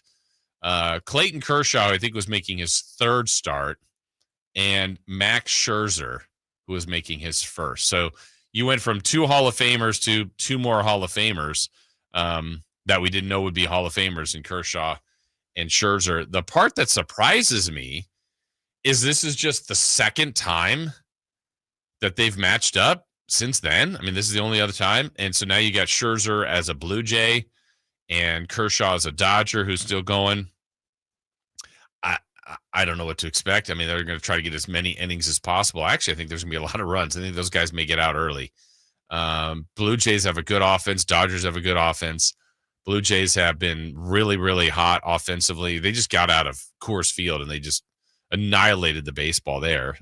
Granted, it's the Rockies, but I mean, they set a record for runs and hits in a 3-game series. So their offense is hot. The bats are hot at the moment, but that's a fun moment, fun tie-in between Clayton Kershaw and Max Scherzer meeting up for a second time. All right, question number 2. Question 2. How much preseason NFL action do you expect to watch this weekend? I've said this for the last couple of weeks. Like, we get to August, everybody's excited that football, quote unquote, is here, and then it's preseason, and it's starters playing a series, maybe not even playing at all. Last night, already just said this earlier, if you're just joining us, I was so excited to watch the Raiders and Seahawks, and for whatever reason on my TV, NFL Network reran the Ravens and Colts, even though it read the Raiders and Seahawks were coming up. Someone was smart enough to watch it on their phone and other ways. I just was waiting for the TV to switch, and in turn ended up watching. I watched a lot of the Colts-Ravens game earlier, and then I did miss some of the beginning. So rewatched that, saw the injury to Anthony Richardson, quarterback for the Colts, hurt his pinky, dislocated his pinky. Watched a few things, started to make little notes like, ooh, that might be a fantasy sleeper. That's kind of how I watch preseason NFL football. I'll watch the Niner game tomorrow night. Certainly want to see what they look like. And you know what? Maybe I will check out a little bit more than I expected. I'm not the biggest fan of preseason football, with the exception of knowing that that's what it means, is that the NFL is around the corner. Don't want to see injuries. Usually check out Hard Knocks, though I haven't still caught up on that yet for the Bills week 1. Did you watch that, by the way, Chris? I know Dave and I mentioned that, I think in a break here in studio, but have you seen Hard Knocks, the first episode? No. Yeah. The Bills, I was actually excited about it being the Bills, and I'll watch it this weekend. I just didn't see the first one yet. And I usually love Hard Knocks. I think there's a formula to it, but it works for me. I just like the way they present that show, the behind the scenes and the rookies, or the kind of human interest stories. I'm sure there's gonna be a lot on Josh Allen. There'll be some other fiery coach or great personality person that we'll get attached to. So, but that all ties into the NFL and preseason, and certainly don't want to hear about any significant injuries. But tomorrow I'll watch the Niner game for sure. And if there's other games that pop on, I know there's some Friday night games tonight. Yeah, just kind of pass through. But last night was, with the Giants or the A's had played in the day, Giants were off. It's like, oh, there's no baseball on really. So I checked out the preseason football with the Ravens and the Colts, and then was waiting for the Raiders and Seahawks, only to be disappointed. All right, question 3. Former Seahawk and Raider Marshawn Lynch was on the sidelines last night of the game working as a photographer. He joins Ken Griffey Jr. and Randy Johnson, who also have shown a love for photography. What are some other great second acts for athletes? All right, so here's where we could use your help out there. What do you guys think? I mean, there's the obvious stuff, Chris, about guys that go into coaching, go into broadcasting, athletes that become general managers, those things. But I'm thinking maybe like this looked different. Did you see the play where Lynch, someone from Seattle kind of ran into him on the sidelines, and he just gives him a forearm shove right back? It's like, of course, Marshawn Lynch did that. Randy Johnson and Ken Griffey Jr. are apparently really good at it. And I don't know if Lynch was, you never know with him if this is, I don't want to say an act or whatever, but I really like Marshawn Lynch. What's his in City? That's what he's great at. It's for Thursday Night Football, where they have the game. He goes to the city and he goes and hangs out there. Yeah. That's the best one. He does. I will say second acts has not aged well. O.J. Simpson had a pretty good second act until it didn't. Yes. Yeah, some people go into acting. The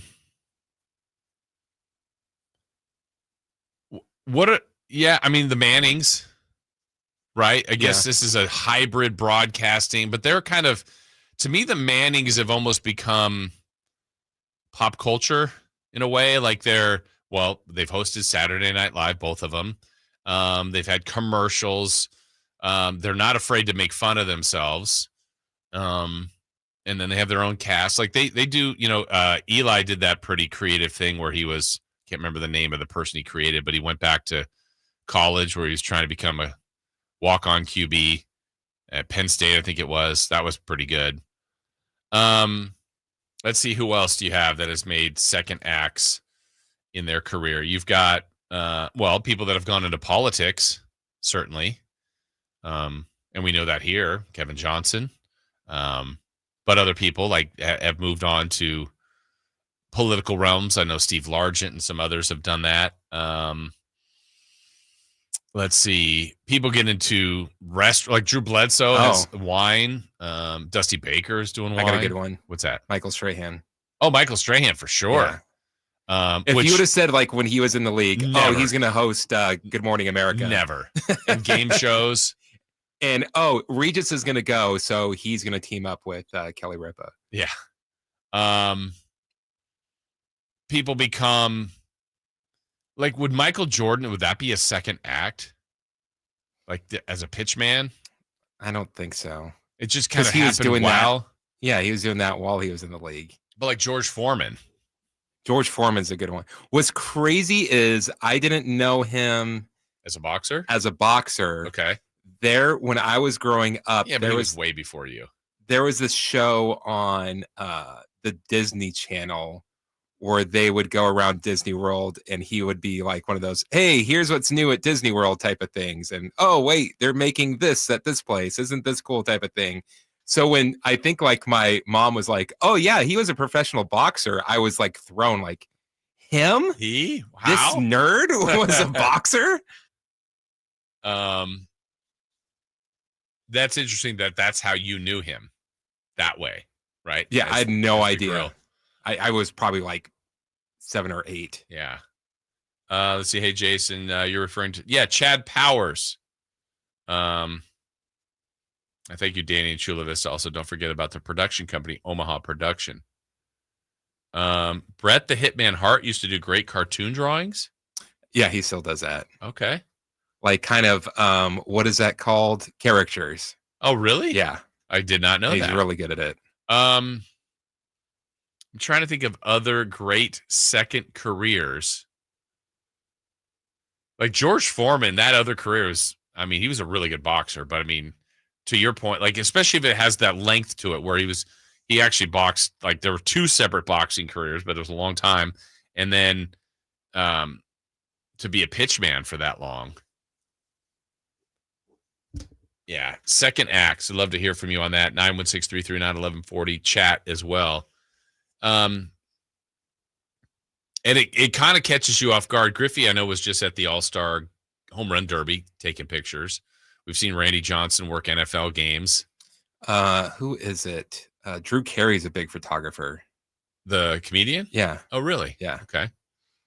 Yeah, and what is it? Those 3 guys all from, Marshawn Lynch, Seattle, played for Seattle, Griffey, Randy Johnson. Oh. Yeah. Met George Foreman here in Sacramento when I was 9, Washington Neighborhood Center downtown. I want to say his comeback was in Sacramento. His first fight back? Yeah. I mean, Sacramento has a lot of great boxing history, incredible boxing history. And there's still good boxers here from our region, but I'm trying to think of the last big time fight that was here. We would occasionally at Arco get the ESPN Friday night fights. Yeah. And then, do you count? Oh, well, look, here's one. I mean, we were starting to see it, Chris, unfortunately, before he passed, his tragic death, but Kobe, I think we would have seen some pretty special stuff from Kobe Bryant. I think. I know he was starting to get into some media things. What did he win an award for? Was it for Mamba? He won an Oscar he had like a short film. Yeah. I think he would have done some pretty good work there. Magic Johnson, I mean, his talk show was terrible, but what he's gone on as a owner, as a developer, he's been very successful as a second act. George Foreman made his return to the ring almost 10 years later against Steve Sazowski at Arco Arena. Steve who? Sazowski. Okay. Steve Sazowski. TKO in the 4th round. For Foreman. Yeah. Yeah. Wow. Someone's mentioning Bo Jackson at archery. I know he could do that. I don't know if that was a full-on. I mean, Bo knows. Bo did everything. The opposite of that, I want to say Gina Davis made the Olympics. She did. So that was a different from an acting As an to archer. that. How do we feel? Like, is coaching a second act? Or can you have, like, Dion right now is coaching? Like, if he has a Hall of Fame coaching career, does he go with a Hall of Fame? I feel career? that like that's still in the same realm. Yeah, it doesn't, like seeing Marshawn Lynch, Ken Griffey Jr., Randy Johnson taking photography seriously and seeing them as photographers is more surprising and catches your attention than someone that, they went into coaching and they're good at it. I believe that. And I feel like politics, it's not maybe as common as it used to be, but I feel like a lot of people went into politics or ownership or Manny Pacquiao. Oh yeah, that's right. That's right. Is he still doing that now? I'm not sure. Yeah, I haven't heard about him in a while, but Yeah, the second act thing is, and you know what? There's something about Marshawn Lynch that he was just in a movie too with oh man, I forget how you pronounce it, how you say his name, but he was in Goonies and Temple of Doom, Short Round, how they call it, but he was in Love Hurts, I think, where Marshawn Lynch had I don't know if he had a cameo. I saw the trailer for that, and I wasn't sure if Marshawn Lynch has a big part in that movie or not. Yeah, and I'm trying to think of, is there anybody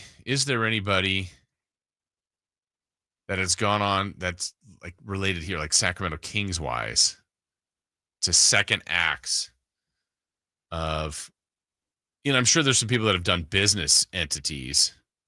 But good at business. Yeah, that's right. Vladi was the Olympic head of the Olympic committee for Serbia. That's pretty incredible.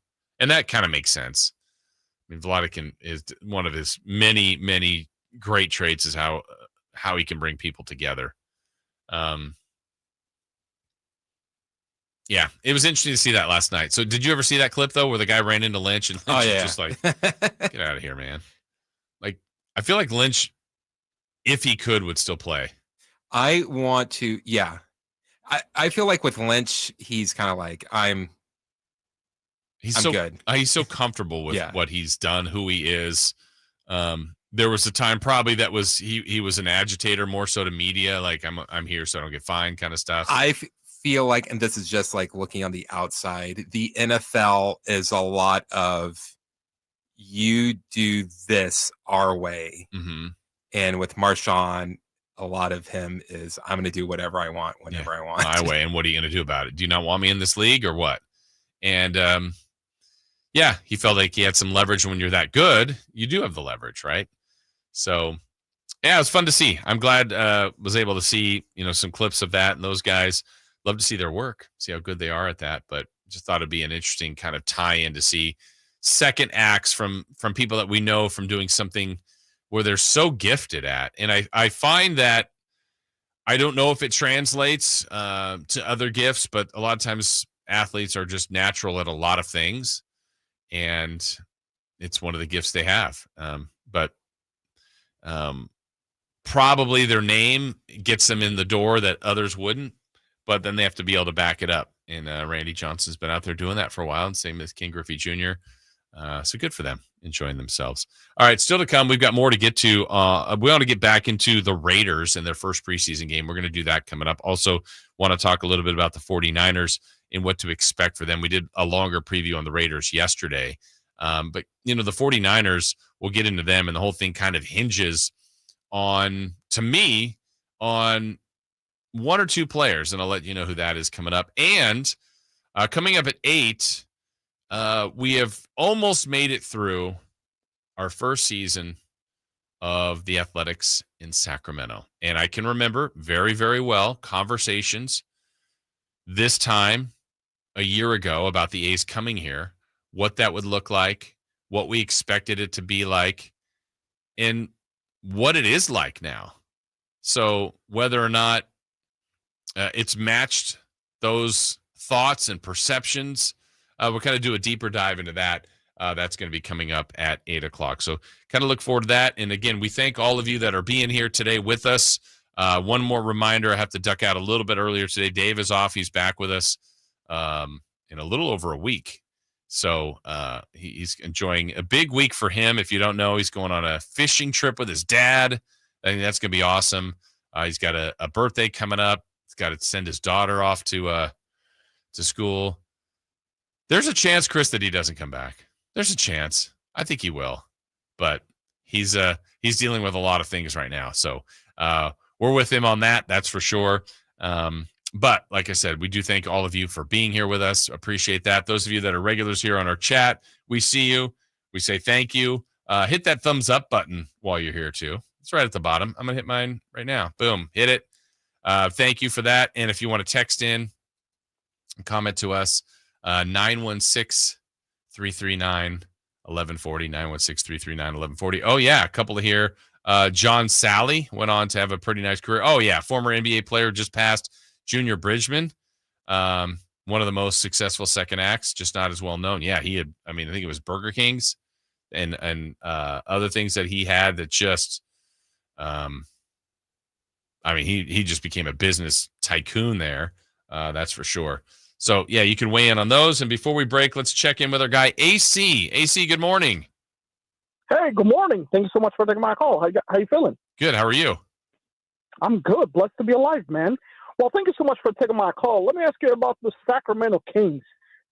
This is something I do not understand. You have so many teams like Denver Chicken Nuggets, they won a championship.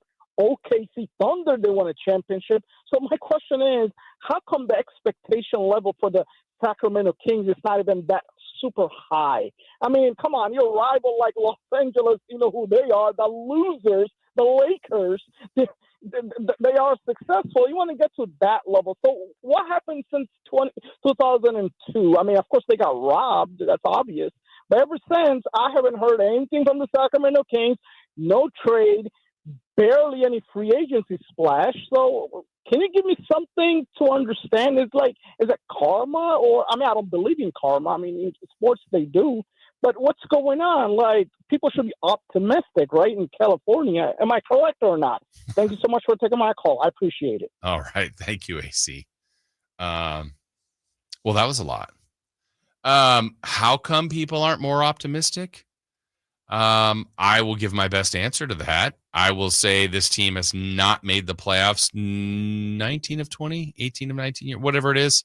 They made it once since 2006. That's a reason for maybe lack of optimism, I would say.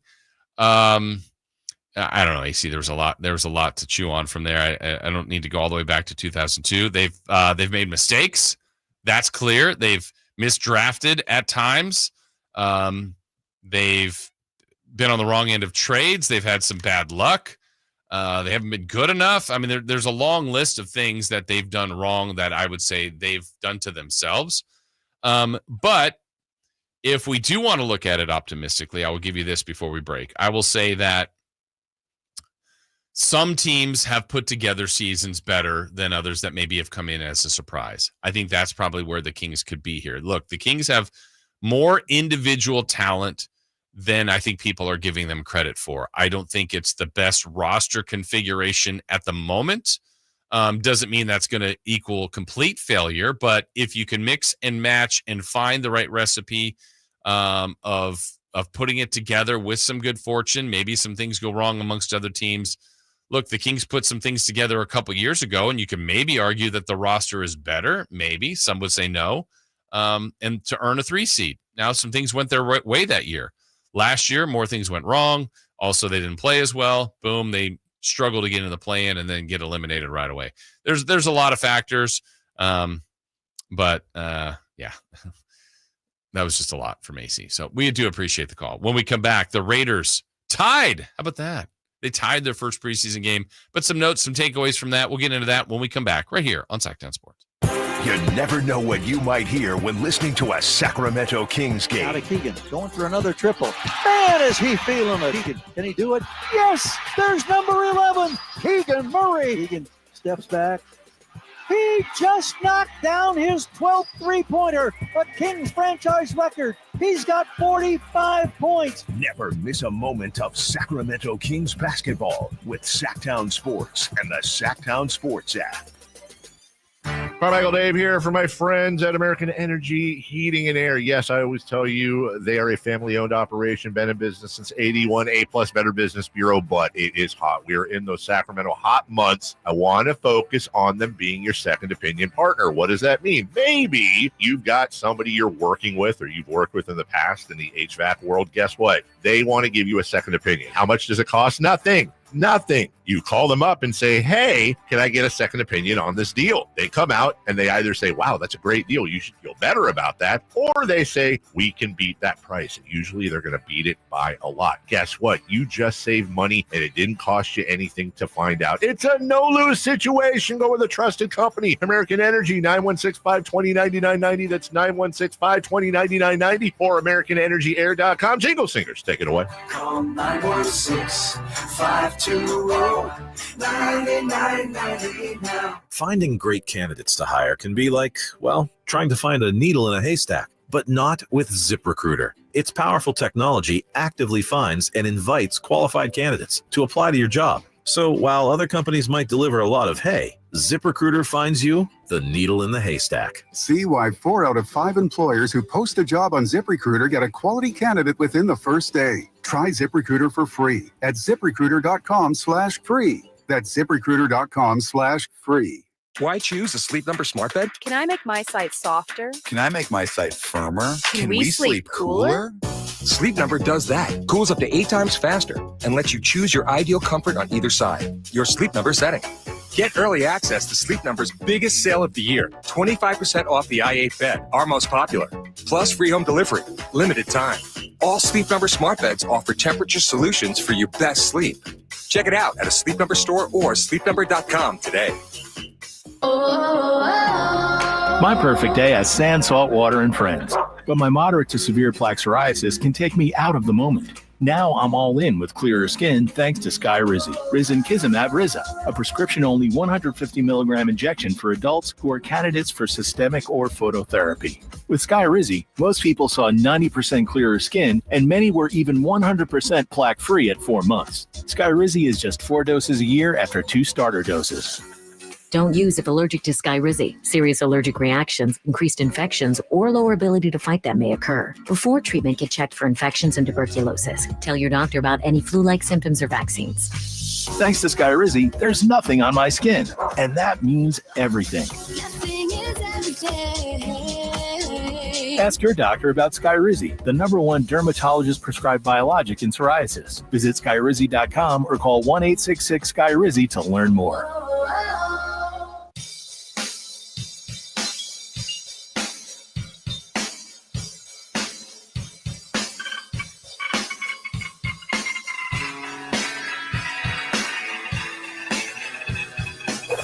Waking you up with the best in local sports. They just make it interesting, you know? It's the Carmichael Dave Show with Jason Ross on Sacktown Sports.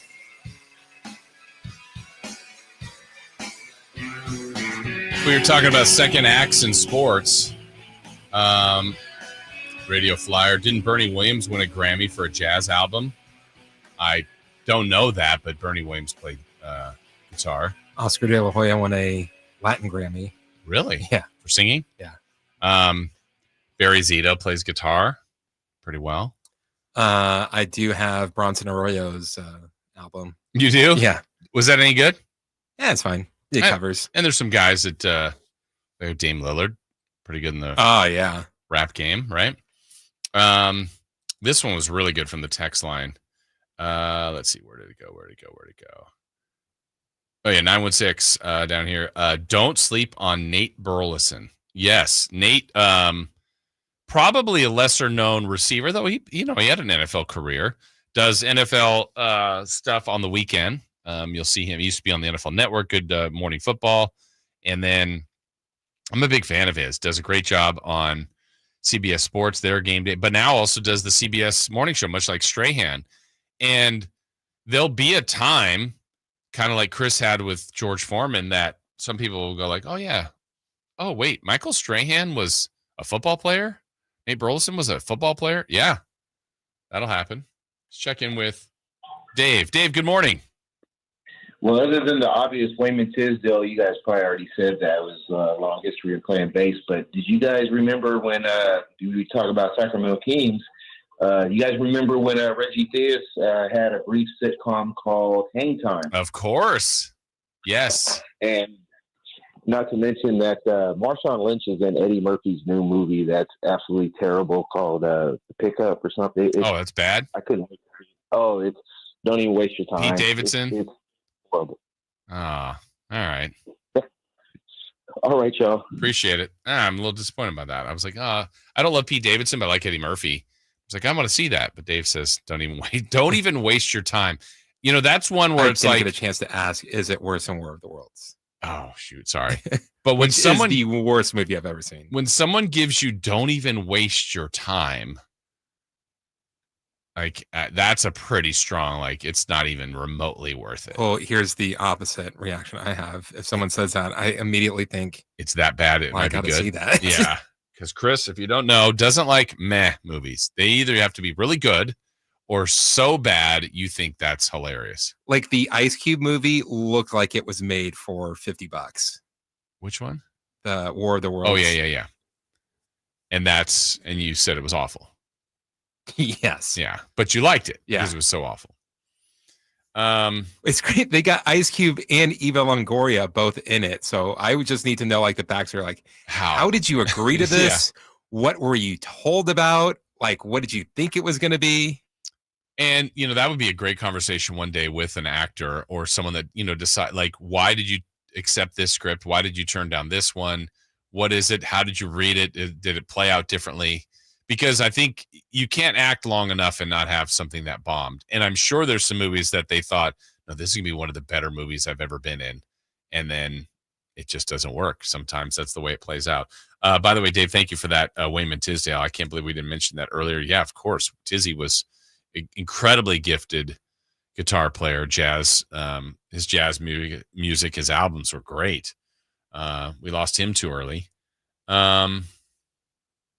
It's not sports, but I have to mention second careers. Did you know that Steven Seagal had a couple of albums? Yes. I did not know that. They're as good as you think they would be. Because as soon as I read that, I'm like, that probably isn't good. And you just said it that way. So they're just awful? Yes. Steven Seagal is not a good person. Not a good person? No, he's not. Where did he go? Russia. I think Belarus. Literally? Or not. Yeah. And he just lives there? Yeah. Oh, I think he comes back and forth. It's kind of disappeared. Maybe for the better. I can't remember. I think it's Vern Gagne. He was a wrestler. He was a stuntman type of thing. And Steven Seagal said that he was immune to a chokehold. Uh-huh. You couldn't do it no matter what you did type of thing. So he was finally tired of hearing his crap. So it's like, all right, let's go. And he's just like, I'll put you in a chokehold and you get out of it. And he put him in the chokehold. Steven Seagal passed out and needed a new pair of pants afterwards. I think that video's out there, right? No. There's no video of it. Why do I think I thought I've seen something like that? You might have seen someone making fun of him for that. Yeah, because if that video was Stinky. out. That part's confirmed? That is confirmed. Okay. Wow. Last night, we had preseason football. The Raiders, they took on Seattle. This was a return for several guys. You had Pete Carroll back in Seattle. You had Geno Smith back in Seattle. Jamal Adams back in Seattle. So there was a lot of different things going on there, but we had a preseason game, and it didn't start out too well for the Raiders. Now Martinez shifts out of the backfield. He goes wide to the left side, empty backfield, four-man rush, throw, ball is caught, spinning out of the tackle, touchdown, Seahawks! Torrey Horton from 10 yards out, and this rookie. Yeah, that made it, I think, 13-3 at the time. Got to 16-3 at the half. Raiders did a nice job in the second half of coming back, forcing a tie. Cam Miller did some good things as the last quarterback in. So just to kind of recap it, what I say about preseason football, stay healthy, get your reps, learn about the position battles that might be important. And sometimes it's not always starting spots. It's depth, it's second string, it's special teams guys, people that you're going to have on your active roster every weekend. We barely saw Geno Smith, 3 attempts, 1 completion. Not much there. Ashton Genty, I think, ran, what was his final line? Was it twice or 3? 3 times. Longest run was 3 yards. Total number -1. Not much there, which is okay. It's about what they're going to be ultimately. And the Raiders did a nice job of coming back in the game for what that's worth. I thought Cam Miller as a later draft pick, 6 of 7, 76 yards, a touchdown, led them back in the game. But I'm still more optimistic, I would say, about the Raiders. I think the AFC is absolutely brutal again. And my point on the AFC, if we just kind of do it in just the quickest terms, I think there are so many of the best quarterbacks are in the AFC. And the problem is Patrick Mahomes has ruined it for a lot of people. And it's not even that Patrick Mahomes is that much better than any of them. It's what has he done to Lamar Jackson? What has he done to Josh Allen? What has he done to keep these guys out of these big moments and big opportunities? We're too weighted on Super Bowls and ring culture. And if Mahomes is always getting there, I mean, it's absolutely brutal. But if you look at it, Burrow's a fantastic quarterback. Lamar Jackson, I mean, Aaron Rodgers is one of the greats of all time. He's still in the AFC. I think Tua's a nice QB. Josh Allen obviously is very, very good. Herbert's a good quarterback. Bo Nix is developing. I think Trevor Lawrence I think there's a good quarterback in there, but where is he amongst the mix? Now you can just feel like the drop off here. So, the Raiders don't have a quarterback in that tier. I'm not saying Geno Smith is that, but he's played well the last couple of years, and I think he'll be the best quarterback they've had in the last couple of years. It's a lower bar with O'Connell and Minshew, but I think his stability with what I think will be a better run game, a better just organized, functioning kind of culture that Pete Carroll is trying to bring in, and then they're working at all the things. You got one of the best edge rushers in Crosby. You got one of the best tight ends in Bowers. You've got, I think, one of the best young running backs in Ashton Genty. And then you're just, what else can they find? What else can they pick up here? What else are they working on? And it's kind of constantly trying to evolve. Denver surprised last year. Can the Raiders surprise this year? It's been a long time, only 2 winning seasons since 2002. That organization is desperate to kind of get going again. All right, the Niners, they've been good. They had an awful year last year. Was that a blip or a sign of things to come? The key pieces to the Niners as they start their preseason with Denver tomorrow. We'll talk about that when we come back on Sacktown Sports. The Drive Guys. Somebody from the 916, Whitey. Tell me the last time we had an athletic front court. JK and Keegan Murray, a top 10 power forward, small forward combo. You buying that? No, you can. Why you give me that 10? I mean, let's slow down. He's not even here yet. Right. He doesn't even play here. You can listen to The Drive Guys Monday through Friday from 2 p.m. to 6 p.m. on 1140 a.m., YouTube, and the Sacktown Sports app. There was always a crowd gathered around our dining table when I was growing up. Hi, I'm Frank LaRosa with a word about Naturewood Home Furnishings. Everyone was welcome at my mother's table, so holidays, birthdays, and celebrations always included family and friends. I used to think I was the most popular kid in the neighborhood until I realized that my friends were really there for my mother's incredible cooking. Years later, when I bought my own dining table from Naturewood, I made sure it was large enough to make friends feel welcome.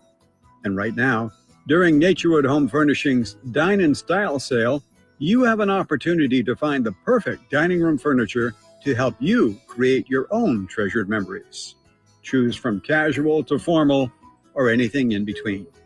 Visit Naturewood Home Furnishings during the Dine in Style sale off Highway 50 at Hazel. Look for the water wheel. Sacramento Rivercats baseball is where future San Francisco Giants are grown. Join us on Friday, August 22nd at Sutter Health Park for a special night celebrating the next generation of Giant stars. The first 2,500 fans through the gates score a free Giants Grown Here t-shirt, only available at this game. Don't miss your chance to rep Sacramento pride and see the Giant stars of tomorrow.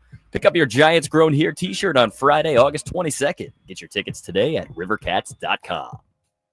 I'm Ken Korath with your Green and Gold Report, brought to you by Xfinity, introducing the 5-year price guarantee. One internet price, 5 years guaranteed. Well, the accolades keep coming in for A's first baseman Nick Kurtz. Based on batting almost 400 with a slugging percentage of nearly 1,000 in July, he becomes the 10th player to be named Player of the Month and Rookie of the Month in the same calendar month, joining the likes of Buster Posey, Mike Trout, and Aaron Judge. Welcome to Dugout Radio, the undisputed home of Boomtown Baseball. The Wi-Fi is booming with Xfinity, baby. Our next caller is Stacy. How do you stay locked in on every pitch and play? We stream it all live on Xfinity Internet with low lag, 99.99% network reliability, and speeds faster than a base runner beating the throw to home plate. I stream on my TV, tablets, even my smart fridge. Smart fridge. With all those games, we gotta refuel. Stream live baseball with Wi-Fi built for the biggest moments. Xfinity. Restrictions apply. Actual speeds vary, not guaranteed. The Giant Summer Sale is here. Get giant savings on our giant selection only at Folsom Lake Honda, your one-stop Honda shop. Looking to own or lease? Save during the Honda Summer Event and drive a brand new Accord or Civic. See all our specials at FolsomLakeHonda.com. As a family-owned and operated dealership since 2009, customer service is our #1 priority. Our customers love doing business with us, and you will too. Folsom Lake Honda. Go to FolsomLakeHonda.com. Your one-stop Honda shop. Get ready for a night out with Jordan Davis. It's Country in the Park 2, Saturday, September 13th at Cal Expo. Along with special guests Mitchell Tenpenny, Low Cash, Vincent Mason, and Averyana. Make it a family day out with food trucks, games, dancing, and more. Saturday, September 13th at Cal Expo with Les Schwab Tire Centers and Bare Bones Workwear. Tickets at CITPFest.com.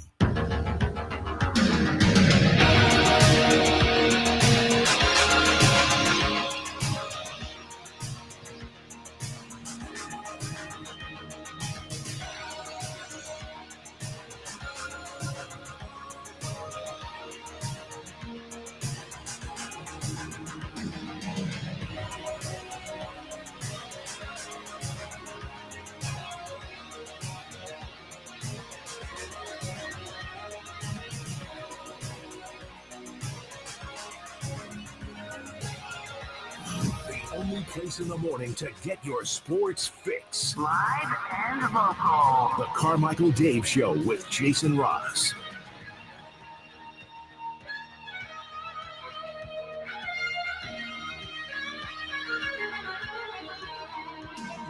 MC in the chat, hit the thumbs up for J Ross, please. Or J Boss, excuse me. I'm no longer a boss, and I'm good with that. Remember those days? Good for you. Yeah. Chris is in that spot now. There's some goods with it, that's for sure. Last night sure was fun. Describe it. Just a lot of okay. Yeah. Well, never mind. I won't get into that. I was going to say something, but I won't. Well, just know this, Chris, because I have experience in that. I try to make things easier for you. I don't really know that I'm have much to do with anything, but I just try to be a low maintenance employee. Those we like. Yes. Yeah. I will say of everyone that works here, everyone's pretty much like that. Yeah. And yeah, except for one person. Ooh. It's me. It really is me. Yeah. I mean, they're, anybody that's been in any form of management in some way, it can be a cross between babysitting and leading. I don't know. It's a little bit all over the place. But yeah, I felt that a little bit too when I was, and sometimes there would be some that were like, hey, they're pretty low maintenance. But if something happened, then we're in crisis level 10. You got to handle the crisis. So the 49ers are going to be in action tomorrow night, and you're going to be able to hear that right here on Sacktown Sports tomorrow night, preseason game number 1, as they take on Denver. One of the teams to look, they were a surprise last year. This will be a good measurement for the 49ers. A lot of the talk around the Niners going into the year is about their schedule. Schedules are a little bit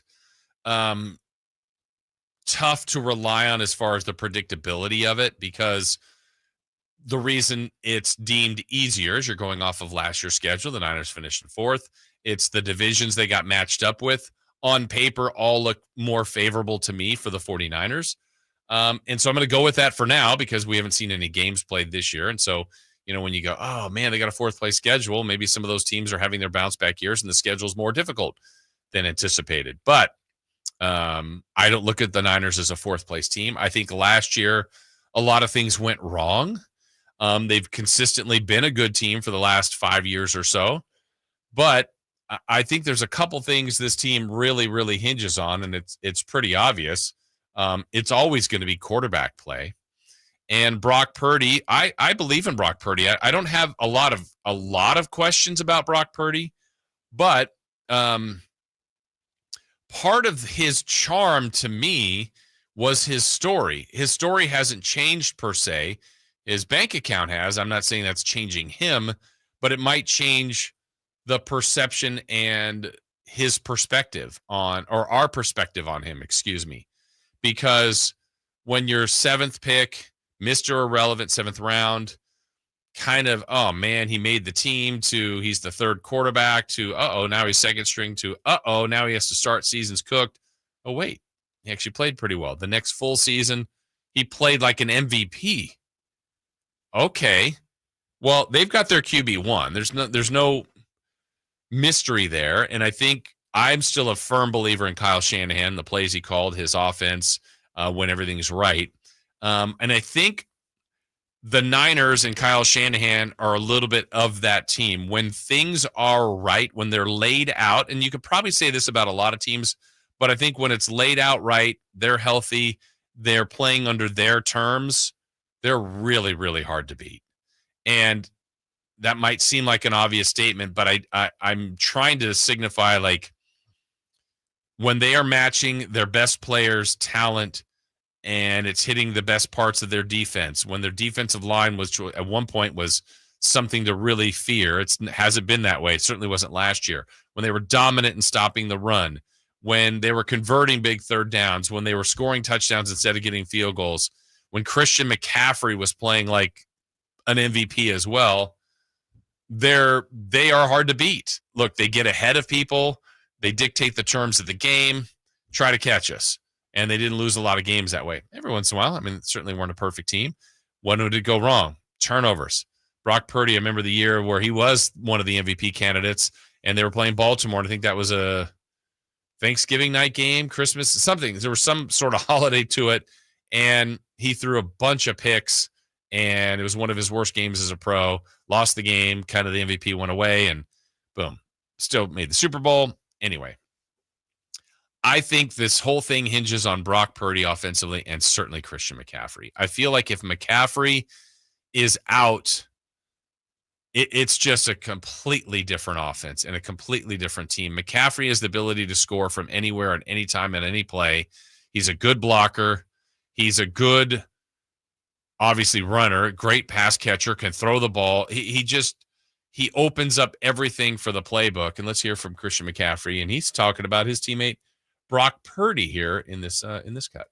Playing with Brock is so special because, you know, he does such a good job of just doing his job, but then people forget how good he is at making plays that are unscripted. And maybe one time he sees something that's covered and he knows it's not covered, and playing with instinct and swagger. And that's something that it's tough to coach that, because that's just confidence. That's him being him. And I think that's what makes him so special, is his ability to make any throw on the field, do it on time, but also those unscripted plays, the scrambles, and just making plays with his feet, with his arm.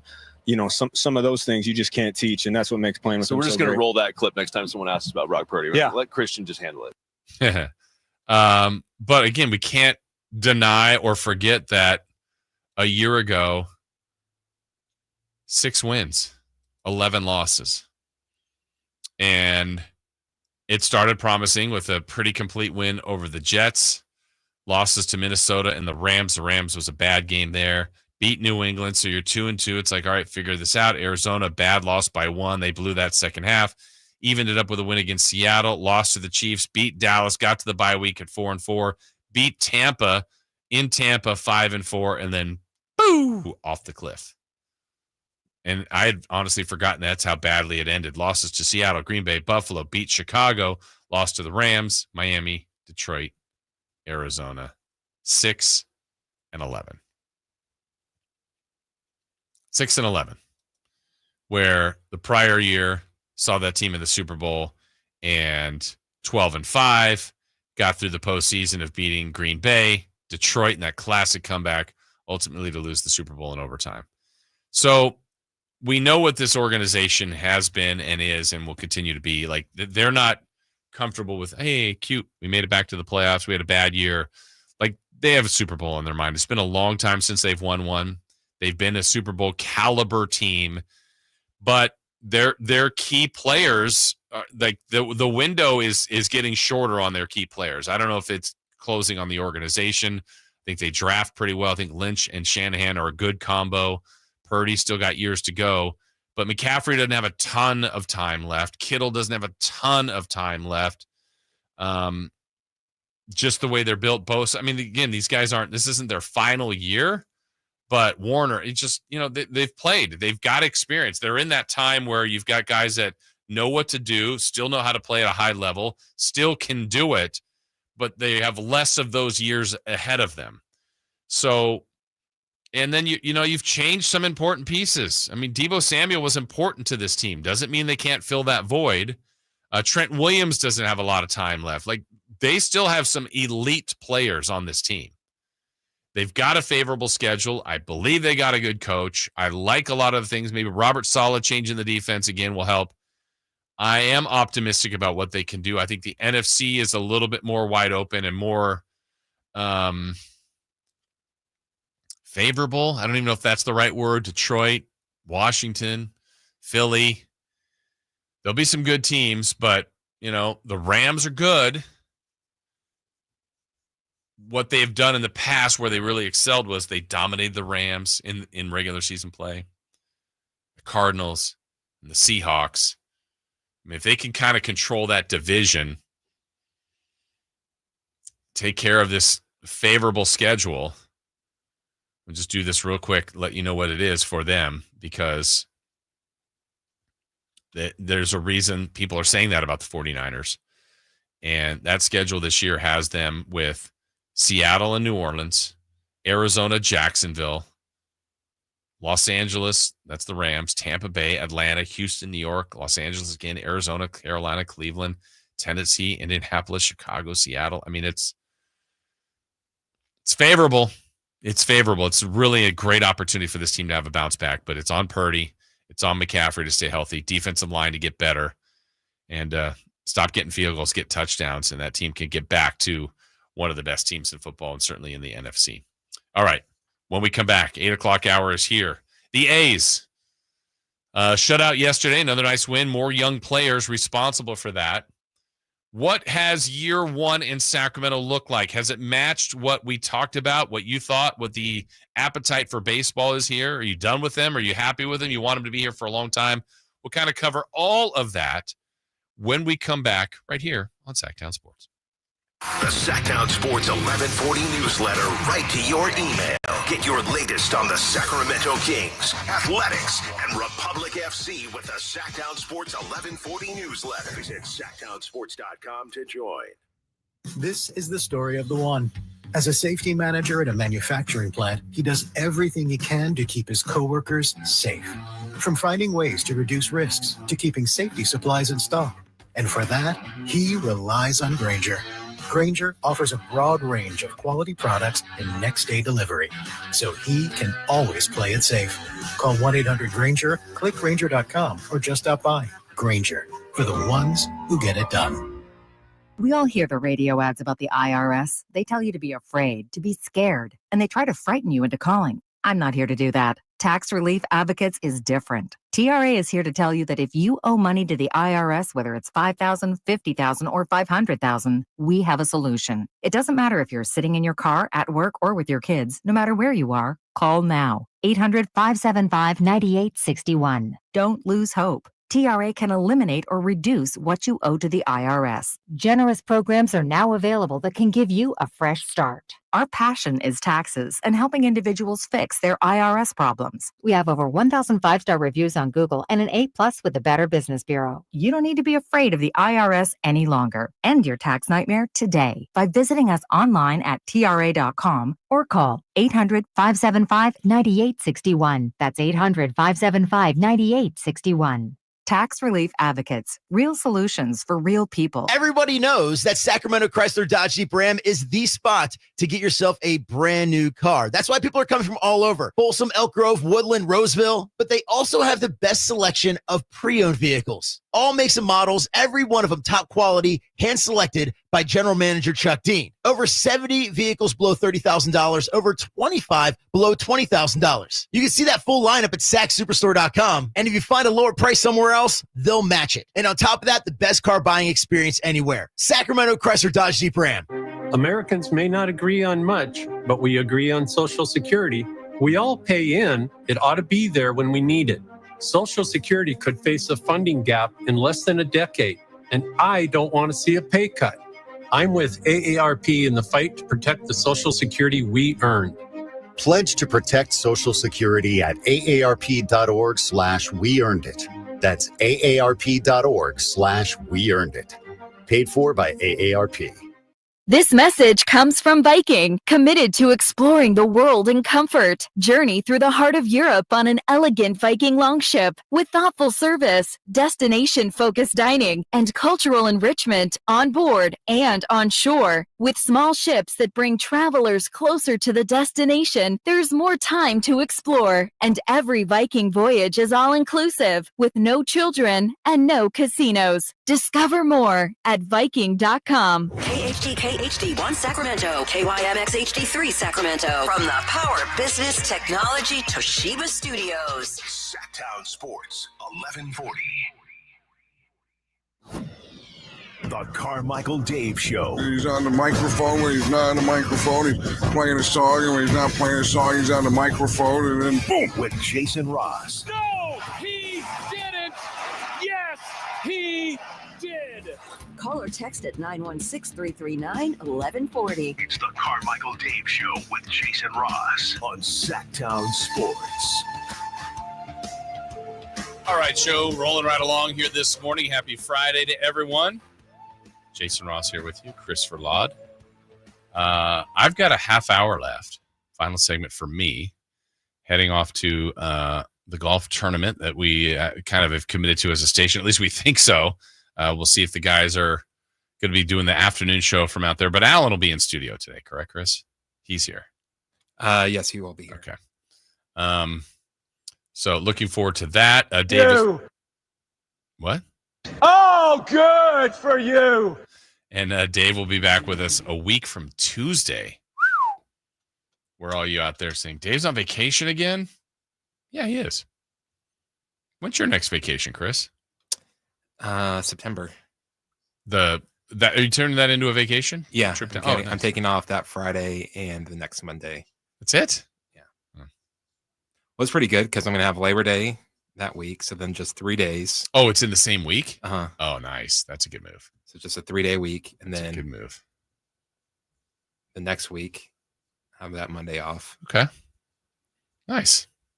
I think I got something in September for the broadcast meetings other than that, but that's not really a vacation. It's work, but I'll be gone for a couple. But football's here. Going to be going out to I got something before we get into the A's here. Have you been to the venue? Yes. What did you see there? I saw Bill Burr and I saw I can't think of his name. Tom Segura. Segura, yeah. Let's see. I've heard good things. Nice?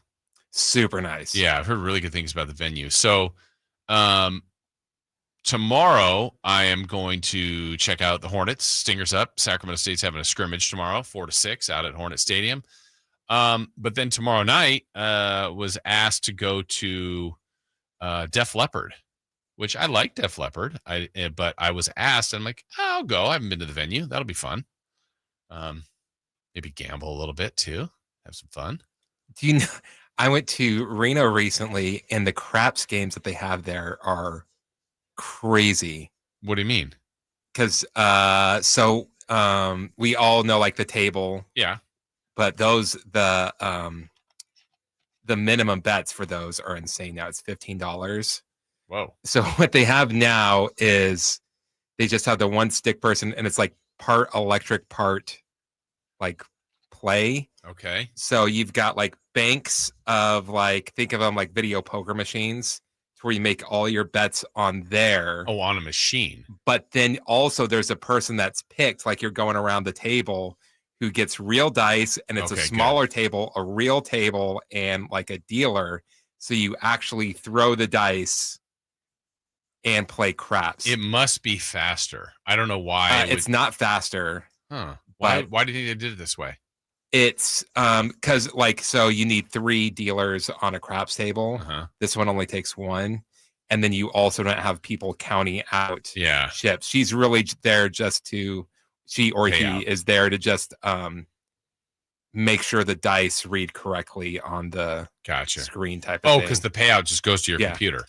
And then also what they had there was... How is that not faster? Huh? How is it not faster? Well, it is faster, but like the problems you'll have is like trying to get the dice to line up the correct way and stuff like. So like when they're on a roll, it can be faster, but sometimes it isn't. Yeah. But then you've seen like the crap machines where they have like the bubble type of thing. Yeah. They've got like personal ones. So it's just, you just play by yourself. Yeah, and it's just like, it's tiny little dice. I actually made $100 on that. I think I told you this when I came back from the Summer League from Vegas. I had not seen this before, but I was playing blackjack at the table and then I cashed out. And people have done that, but I can't remember the amount of money. I had so much money. No, I had some chips, but it would be an odd number. So let's say it was $112. And so I was turning in the 100 and the dealer said, no, you can give me all that. I go, no, it's $12. You know, you're not going to turn, that's the 100. You'll give me $100 chip. And he's like, no, we cash out here now. And I went, what? And they type in on the side and a voucher came out. Oh, wow. So I think that's to speed up, or less people are probably working at the cage to turn in the chips. And so now I had a voucher and you can go to one of the machines that's pays out like slot back. You know, I'd never seen that at the blackjack table. So they're always going to do things to probably have less people work, I guess. Yikes. Let me see. Jason, you might have been thinking of the video of Hulk Hogan choking out Richard Belzer on his old talk show. Oh, man. Your Steven Seagal thing. Yes, that one is crazy. And he sued them in WWF for like a ton of money and won. Yeah. Yeah. Oh, wow. Let's see. Yeah. All right. So yeah, venue tomorrow night. Checking out Def Leppard. I'll give you my. What's the song you want to hear? Actually, I like a lot of their songs. Pour Some Sugar on Me, Animal. Let's see, Hysteria. Gosh, they've when they come out. Hysteria, the album or the song? When they come out, what do you think they're gonna say? Are they gonna be like, "Hello, Sacramento," or are they? Hello, Lincoln. Are they Mrs. Doubtfire? Hello. I don't know. One of the best ones I witnessed, it was Anthony Jeselnik, and I'm trying to think the Hard Rock Sacramento. What's like the town it's in? That is, I don't even know what that's called. Wheatland. Wheatland, yeah. So he comes out because he was doing like, I think it's like the 20th year of his stand-up. Okay. And he comes out and he says, yeah, my agent said like, hey, we should go to some of your favorite cities and stuff like that. Like, and he's like, so first on his list was, you got to go to Sacramento, to where everyone's like, yeah. And then he goes, but I said, F that. I want to go to Wheatland, California, the place that's one of the worst places to go. Yeah. Oh my gosh. Yeah, I wonder what it is like for comedians or artists that come to, I mean, like if you're at Golden One, if you're at, but like some of those ancillary, like the casinos, if you're going to Jackson Rancheria or Calusa or whatever, that's a little bit of a trek to get out to some of those, or to Wheatland, like you said. But hey, Rock of Ages, Photograph. Yeah, Def Leppard's got some good stuff. I'll be looking forward to All right. Speaking of artists, let's do this. It is time. You can win a pair of tickets to see Zach Bryan at Golden Gate Park on August 15th. As Zach Bryan is hailing from Oklahoma, Grammy Award winner Zach Bryan has risen to the forefront of country music as a once-in-a-generation voice, and he is coming to the Golden Gate Park in San Francisco August 15th. We've got a pair of tickets for you right now and your friend to see him live, so we're looking for caller number 2 to score a pair of tickets to see the show. Call fast, 1-800-920-1140, 916-339-1140. Caller number 2 will be a winner of our Zach Bryan tickets. All right, so here we are with the A's, and we've almost seen a full season of A's baseball in Sacramento. And so this is kind of, I'm going to do a little crowdsourcing here and ask for texters, callers, if you'd like, YouTube chat. AA Ron, that includes you. I've seen you at a game. The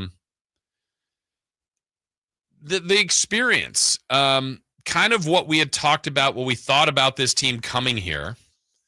There were people for it. I was for it. Dave and Chris, they were not, and I get it. It's not even an argument about should they be here, should they not be here. They're here. I mean, we can't. That's not going to change. I will say this. I did not want them to get here if they could stay in Oakland. Obviously, there would some argue that say, no, force them to not come here, like block it. Don't let them come here. Don't let them go to other places. Then they'll be forced to stay in Oakland. I don't know. That didn't happen. I was one of the people that said, look, if they're moving, I'd rather them move here. I want to see baseball in our community.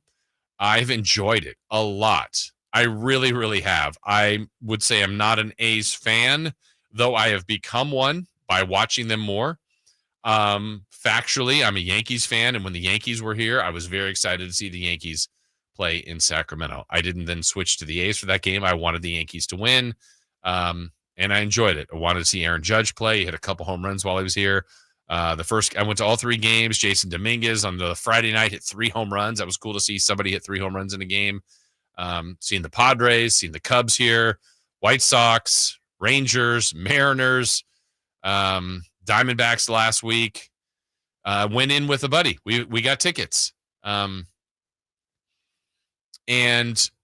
I did a 1-year commitment. I don't know if I'll do it again. I'm not sure. I haven't decided, but I do know that I've really enjoyed my time. Took Chris, you and I went to a game. That was the day after Chris was in the Legends races. No. But I guess what I'm asking is, has this lived up to your expectations? Has it been worse? Has it been better? Do you expect to go more in the future? Are you done with it? Did you just kind of want to go? Have you gone? Are you not willing to go? Like there's some people that just won't go, and I totally understand that. You're upset with Fisher. I think there was a perception early on. Oh my goodness, we had this happen the other day, Chris. After our meeting, one of our staff members here that was there for the meeting came in, and we were all impressed with her knowledge on answering Whitey's Wayback Quiz. And then she said, I went to my first A's game the other day. And she said, man, was it expensive. And I actually thought the way she said it, she was joking. When she said it, I thought she was talking about like the food and like the beer prices and stuff. And then she said where she parked and how much she paid for her tickets and so on and so forth. And I went, wait, why? Because as someone who went in with a buddy on season tickets, one of my beefs would be consistently, you did not buy tickets. You could go to the same amount of games as me and pay less and probably have the same or better or equivalent tickets. And I went, wait, why did I buy season tickets when I could now go on the secondary market and buy the same tickets for the most part for less? Like the Giants game was a lot. The Yankees game were a lot. But, okay, the Rangers are here. Chris, you could spend probably a half to a quarter on the ticket. And I'm like, what are we doing here? I got a great deal on the Solon Club coming up. Oh, you did do it? Yeah. Okay. You remember? Yeah, it was like. Oh, yeah. The Red Sox. Reds. Oh, Reds. Yeah. But anyway, her experience was she went in the main lot, so that was the most expensive lot. If anybody's seen on 3rd and Capitol, very big sign, $5 parking all day. It's just a walk over the bridge. I mean, that's pretty great. Yeah, food. It's ballpark food. So I think it's a little bit up there, but you could eat before if you want to save money there. You could sit on a home run hill. That's cheaper out there. I mean, there's ways to go. But I'm just curious about people's experience. So now you didn't want to go, and I fully get that. I mean, it's like, one, you've kind of lost your love for baseball. You do not want to support Fisher in any way, shape, or form. Totally respect all that. But when you went, you had a good time, right? Yeah, it's fine. Yeah. It doesn't better, have, worse, different. It was worse. Okay. It doesn't have like the same feel. In what way? Like whenever you went to the Coliseum, it felt like a party, and like baseball was secondary. Like this is like baseball is primary. Yeah. But you don't have that. Like it was mostly Mariners fans. Yeah, and I don't know if that can change. I think it might if they were better, but the A's fan was a unique fan in Oakland. Yes. Where they were the experience, and the team could have been good. The team last year when you went wasn't, but there were times where you went to Oakland, the team was good. And like a closer, Grant Balfour would come in. It's my God. This is a movement. Like this is a moment. Like it's awesome. Like they wouldn't go to commercial on TV. Yeah. And so they try to recreate that with Mason Miller. I think what they did was cool, but it's not as good as Grant Balfour. Also, you didn't love the song. You didn't love the song. Turning the lights out, red, and the noise. Like that was cool. It's great. It's not the same. The park. I personally like the intimacy of it, but when some people, I've had a couple people out of town, how many is that seat? I go, like 10, 12,000. That's it? I'm like, yeah. It's not a 40,000 seat stadium. The most positive thing I could say about it, like comparing it to every other like sports venue, not just baseball, is you go there just for the game. Mm-hmm. Like I find a lot of problems with a lot of other venues is it's funny that I'm saying this where I said like the game was secondary, but it truly is like, hey, look at all this other stuff to do besides the game. Yeah.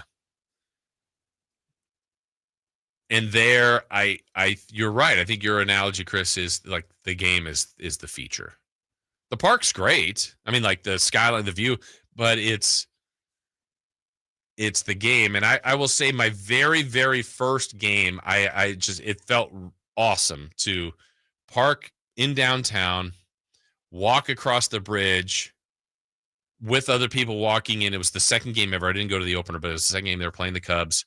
And it was like, wow, this is Major League Baseball in our town.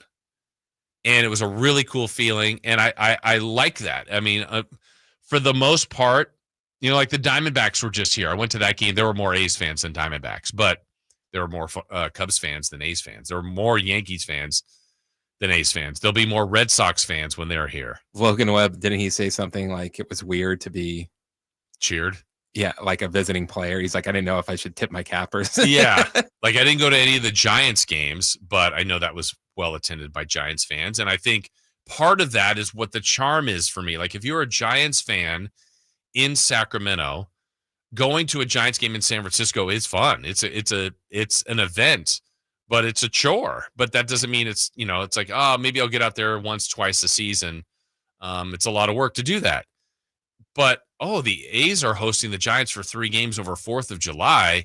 Hey, maybe I'll get out to a game. Maybe I'll get out to both. Maybe I'll go to all 3 of the series. And it's right here in our community. Where I sit, I've had a lot of different people in our row that seemingly aren't regular. So I think people bought those tickets to maybe invest and sell. And I don't think that's turned out as people had hoped.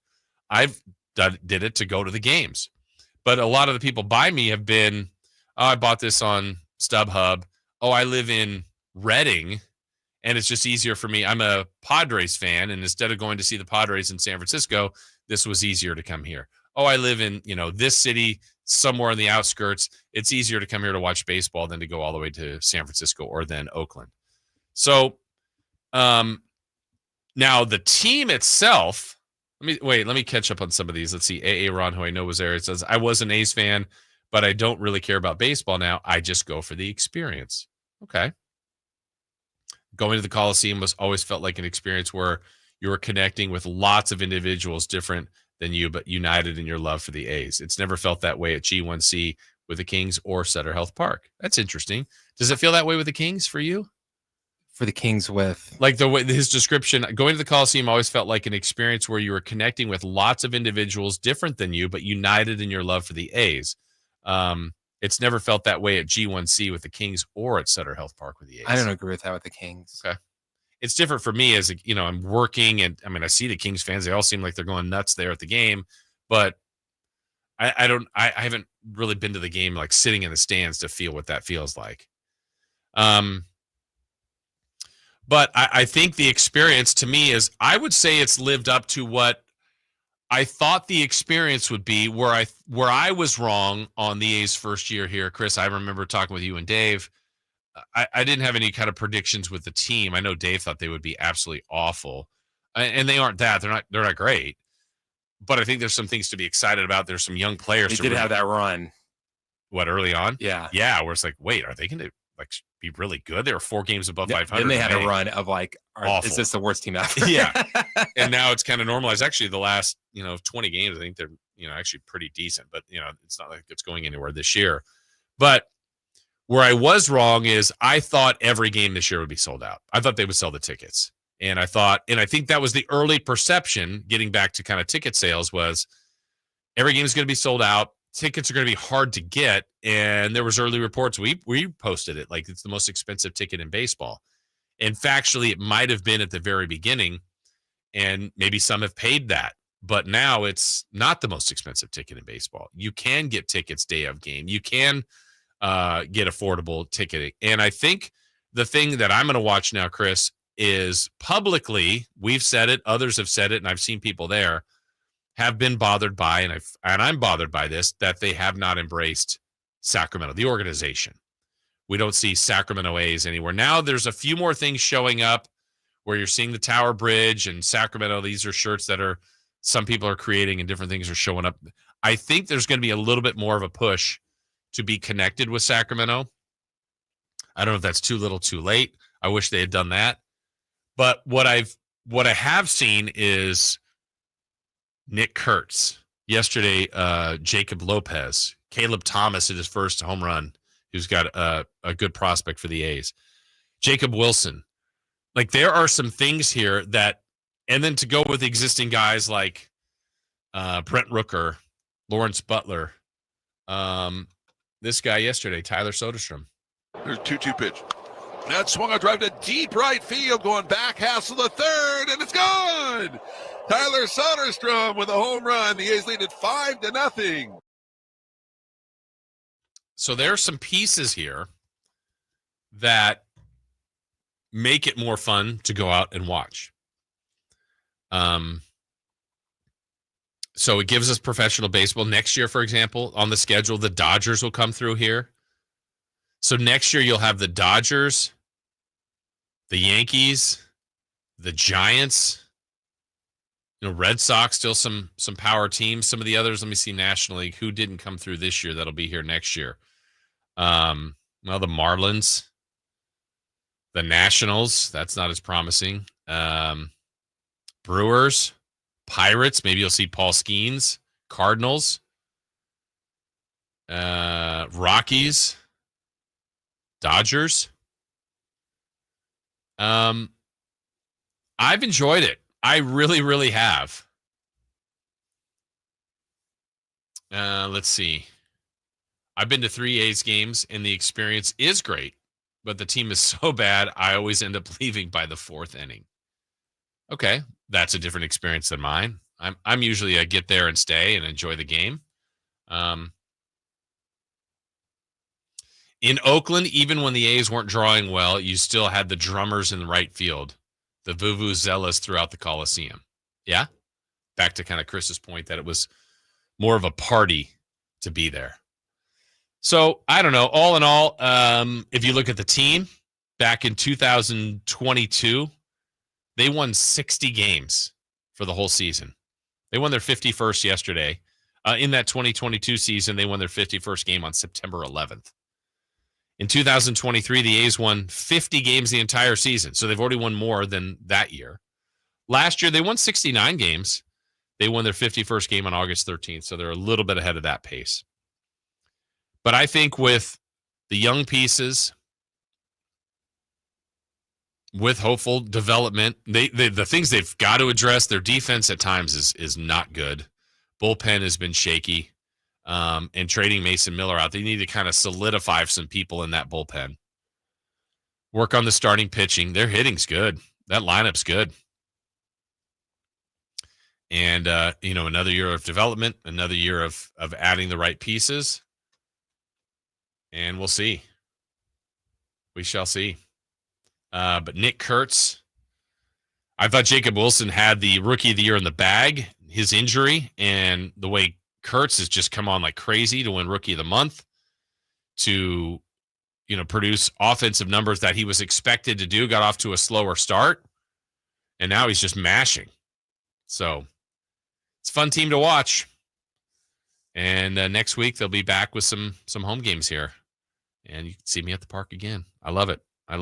It's easy in and out, enjoyable time. It's baseball here in our community, and I hope while they're here in their 3 to 4 year run, be fun to see them in the postseason. Don't know if that'll happen, but to me that'd be great.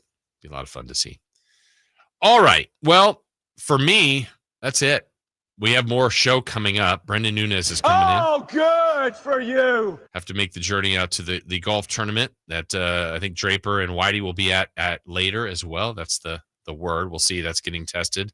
We'll see. But Brendan's coming up. We still have who's hot, who's not, what's streaking, what's on deck, celebrity birthdays, Friday fun and games. Lots more ahead. I hope everybody has a great weekend. I'll be back on Monday. And we'll have a fun show to recap for you coming up on Monday. Until then, Brendan Nunes sliding in for the last 90 minutes. He'll be here with Chris. Thank you so much. Keep it right here to Sacktown Sports. You never know what you might hear when listening to a Sacramento Kings game. Out of Keegan, going for another triple. Man, is he feeling it. Keegan, can he do it? Yes, there's number 11, Keegan Murray. Keegan steps back. He just knocked down his 12th three-pointer, a Kings franchise record. He's got 45 points. Never miss a moment of Sacramento Kings basketball with Sacktown Sports and the Sacktown Sports app. Carmichael Dave here for my friends at American Energy Heating and Air. Yes, I always tell you they are a family-owned operation, been in business since 81, A-plus Better Business Bureau, but it is hot. We are in those Sacramento hot months. I want to focus on them being your second opinion partner. What does that mean? Maybe you've got somebody you're working with or you've worked with in the past in the HVAC world. Guess what? They want to give you a second opinion. How much does it cost? Nothing. You call them up and say, hey, can I get a second opinion on this deal? They come out and they either say, wow, that's a great deal. You should feel better about that. Or they say, we can beat that price. And usually they're going to beat it by a lot. Guess what? You just saved money and it didn't cost you anything to find out. It's a no-lose situation. Go with a trusted company. American Energy, 916-520-9990. That's 916-520-9990 or AmericanEnergyAir.com. Jingle Singers, take it away. Call 916-520-9990 now. Saturday, August 9th, it's the Night of Champions at Stockton 99 Speedway. Meet past champions during the exclusive autograph session. Then buckle up for pro late models, mini stocks, and more. Tickets start at just $20. Get yours now at Stockton99.com. Be there. Get ready for a night out with Jordan Davis. It's Country in the Park 2, Saturday, September 13th at Cal Expo. Along with special guests Mitchell Tenpenny, Low Cash, Vincent Mason, and Avriana. Make it a family day out with food trucks, games, dancing, and more. Saturday, September 13th at Cal Expo with Les Schwab Tire Centers and Bare Bones Workwear. Tickets at CITPFest.com. And we're back live during a Flex Alert. Dialed in on the thermostat. Oh, we're pre-cooling before 4 p.m., folks. And that's the end of the third. Time to set it back to 78 from 4 to 9 p.m. Clutch move by the home team. What's the game plan from here on out? Laundry? Not today. Dishwasher? Sidelined. What a performance by Team California. The power truly is ours. During a Flex Alert, pre-cool, power down, and let's beat the heat together. This is the story of the one. As a lineman, he does whatever it takes to keep the power on in his community. And he wants a partner like Grainger who does the same. Grainger offers the professional-grade products he needs From voltage detectors to harnesses to hard hats, plus fast, dependable delivery. So he can rise to every challenge. Call 1-800-GRANGER, click Grainger.com, or just stop by. Grainger, for the ones who get it done.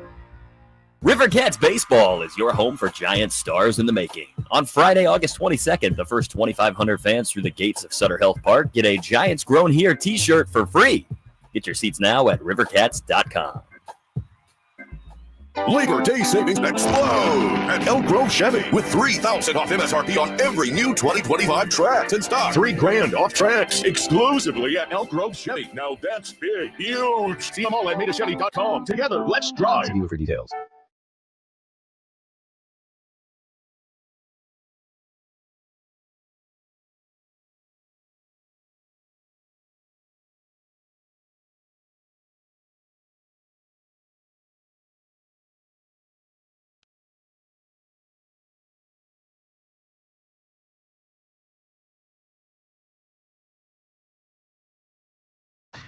Carmichael Dave. That's very good source, isn't he? He just kind of told it as it gets to the point. Jason Ross. He has a lot of pretty smart things to say. He's good at what he does. On Sacktown Sports.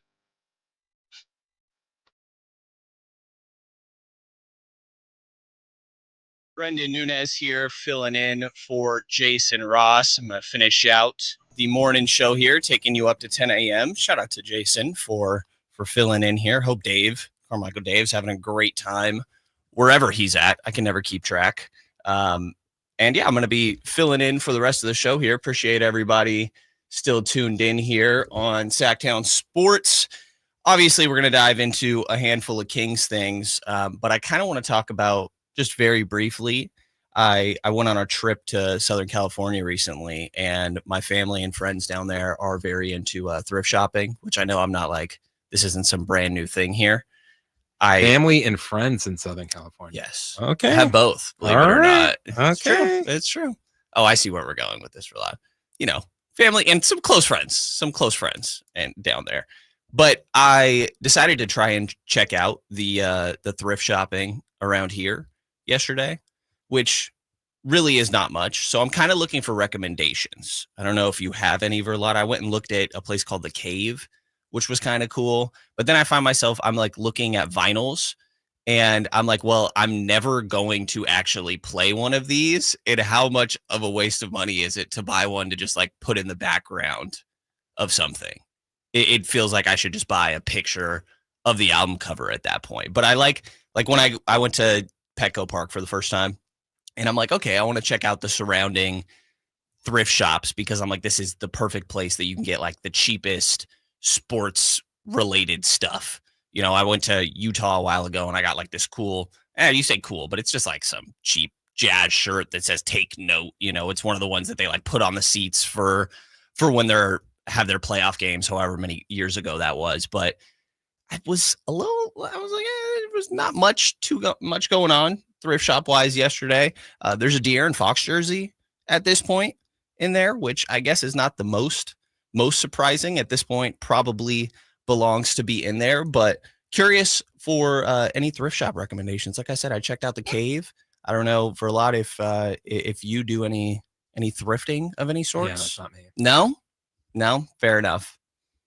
I would have thought a little bit potentially. I feel like band t-shirts are in there a lot. You're not a band t-shirt guy. As you can tell, I'm a wrestling t-shirt That's guy. fair. Yeah, I don't mean to miscast you there. But like I said, you see a Fox jersey in there at this point, and in a couple years, I think we could see a lot of the current roster Kings players. One of the coolest things that they have in England, they have one in Manchester and London. It's called Classic Football Shirts. Okay. And it's just basically a warehouse of all these soccer jerseys and the current ones. And then there's like 50-year-old ones and stuff like that.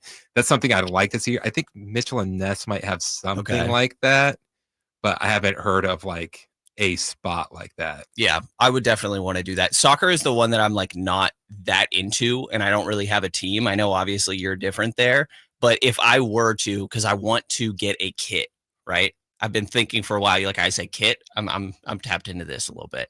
I say shirt. Yeah, that's probably fair. I'm trying too hard. But is there like an acceptable or more so, is there unacceptable ones to get? If I'm I'm not it's even like a fan it's like every other sport. Someone's gonna ask you, "Oh, you like them? What do you think of?" You have to at least be a little educated on them. It's not like I've watched nothing. A lot of them have like specialty shirts. I haven't gotten it yet. I'm not a fan of getting it like another team, but I've thought about it for a long time. Is Ajax has this specialty Bob Marley jersey, so that would be one to go with. If you could find like some sort of like specialty third kit, you want to go with, and then you can dodge the "Have you seen them?" questions. Yeah, that's fair. That's fair. Like I said, you definitely don't want a name on the back. No. Yeah. No, because then I'm going to get quizzed. Yeah. Yeah. That's why I could never do these band t-shirts. I was looking through and I'm like, well, I can't name a song, can't name a song. And it's just not going to happen. But like I said, looking around some of the local Sacramento ones yesterday, you see a De'Aaron Fox jersey in there. Obviously on another team by now, I think in a couple seasons, we could see a DeMar DeRozan jersey in there. We could see a Zach LaVine jersey in there. Eventually, maybe a Domantas Sabonis jersey. But De'Aaron Fox, obviously now on the Spurs, did just get his 4-year, $227 million extension this offseason. I will say $60 million, like you knew this was coming, but $60 million a year is a lot of money for De'Aaron Fox, a guy that's made an All-NBA team one time in his career. I think he's better than what a lot of his accolades may add up to in totality. When you look at his career and only making the postseason one time, I think a lot of people will hold the Kings' overall success against De'Aaron. And I think that he's $60 million is a little much, but he was close enough to that max line that I think he's one of those guys that's just going to get that. And there's not the 5th year sitting there, but of the guys still on Sacramento's roster, obviously some extensions that still, I guess you could say, need to get done or still are a work in progress more than anything here. And I'm curious to hear all the listeners' opinions here as well. 916-339-1140. Feel free to call in YouTube chat here or leave us texts in the text line. Again, 916-339-1140. Talking about all things Kings here, taking you up to 10 o'clock. Keegan Murray. We're going to get to Keon Ellis as well, but Keegan Murray is really the one that I think people are keeping tabs on. What is his rookie extension going to potentially look like? And he's a guy that took a notable step backwards, I would say, last season. Now, there were improvements, as everyone will point out, on the defensive end of the floor. He's the guy that's guarding Paul George when you're out there. He's guarding LeBron James, and he's guarding Steph Curry. And I personally think that left Keegan a little bit overcast as maybe expecting him to be a better defender than what I believe the current reality is. Obviously, he's also only a 3rd-year guy, and asking him to defend that much variance positionally is tough for any player. There are very few guys in the league that I think can comfortably guard point guards and anywhere from 1 to 4, sometimes 5s. You're seeing him at times placed on a Nikola Jokic in funky schemes where you're trying to get a little bit creative, but maybe not quite the caliber of a real number 1 defender, even though he's getting treated as such. The other growth last year specifically, I would say, came on the glass, jumping up to 6.7 rebounds. There's been gradual growth there year after year from Keegan. You go to his rookie season, 4.6 a game, 5.5 in year 2, and that jumps up to 6.7 last season. You see growth on the offensive end of the glass as well, almost 2 a game last season. And I think that speaks to his improved physicality, something that he wasn't well renowned for coming out of Iowa. But now in a situation where this is probably not the time, from Keegan's perspective, that is the most ideal to be having these negotiations. Again, last year, the touches got pretty different. And that comes with adding a DeMar DeRozan. When Zach LaVine is added to the team mid-season, and keep in mind, Keegan was really close with De'Aaron Fox. I think also seeing that change from Mike Brown to Doug Christie is an added experience, obviously, for Keegan, first time going through that in the NBA.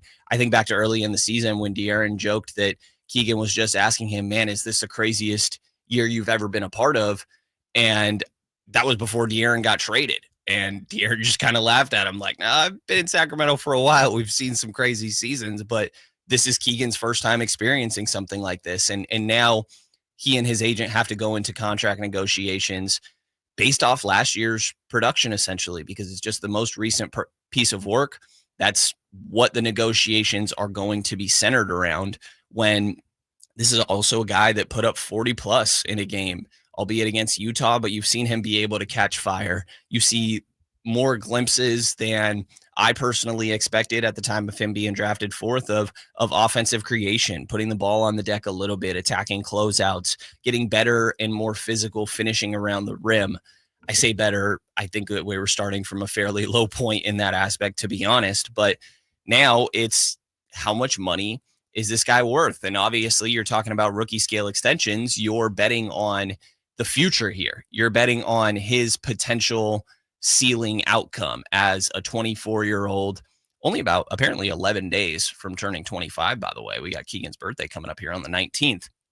But trying to compare to other guys in his draft class, right? Jabari Smith Jr., a guy that was drafted third in that class, one pick before Keegan exactly. He actually, if you will remember, was talked about as being the number one pick potentially all the way leaded up to that time.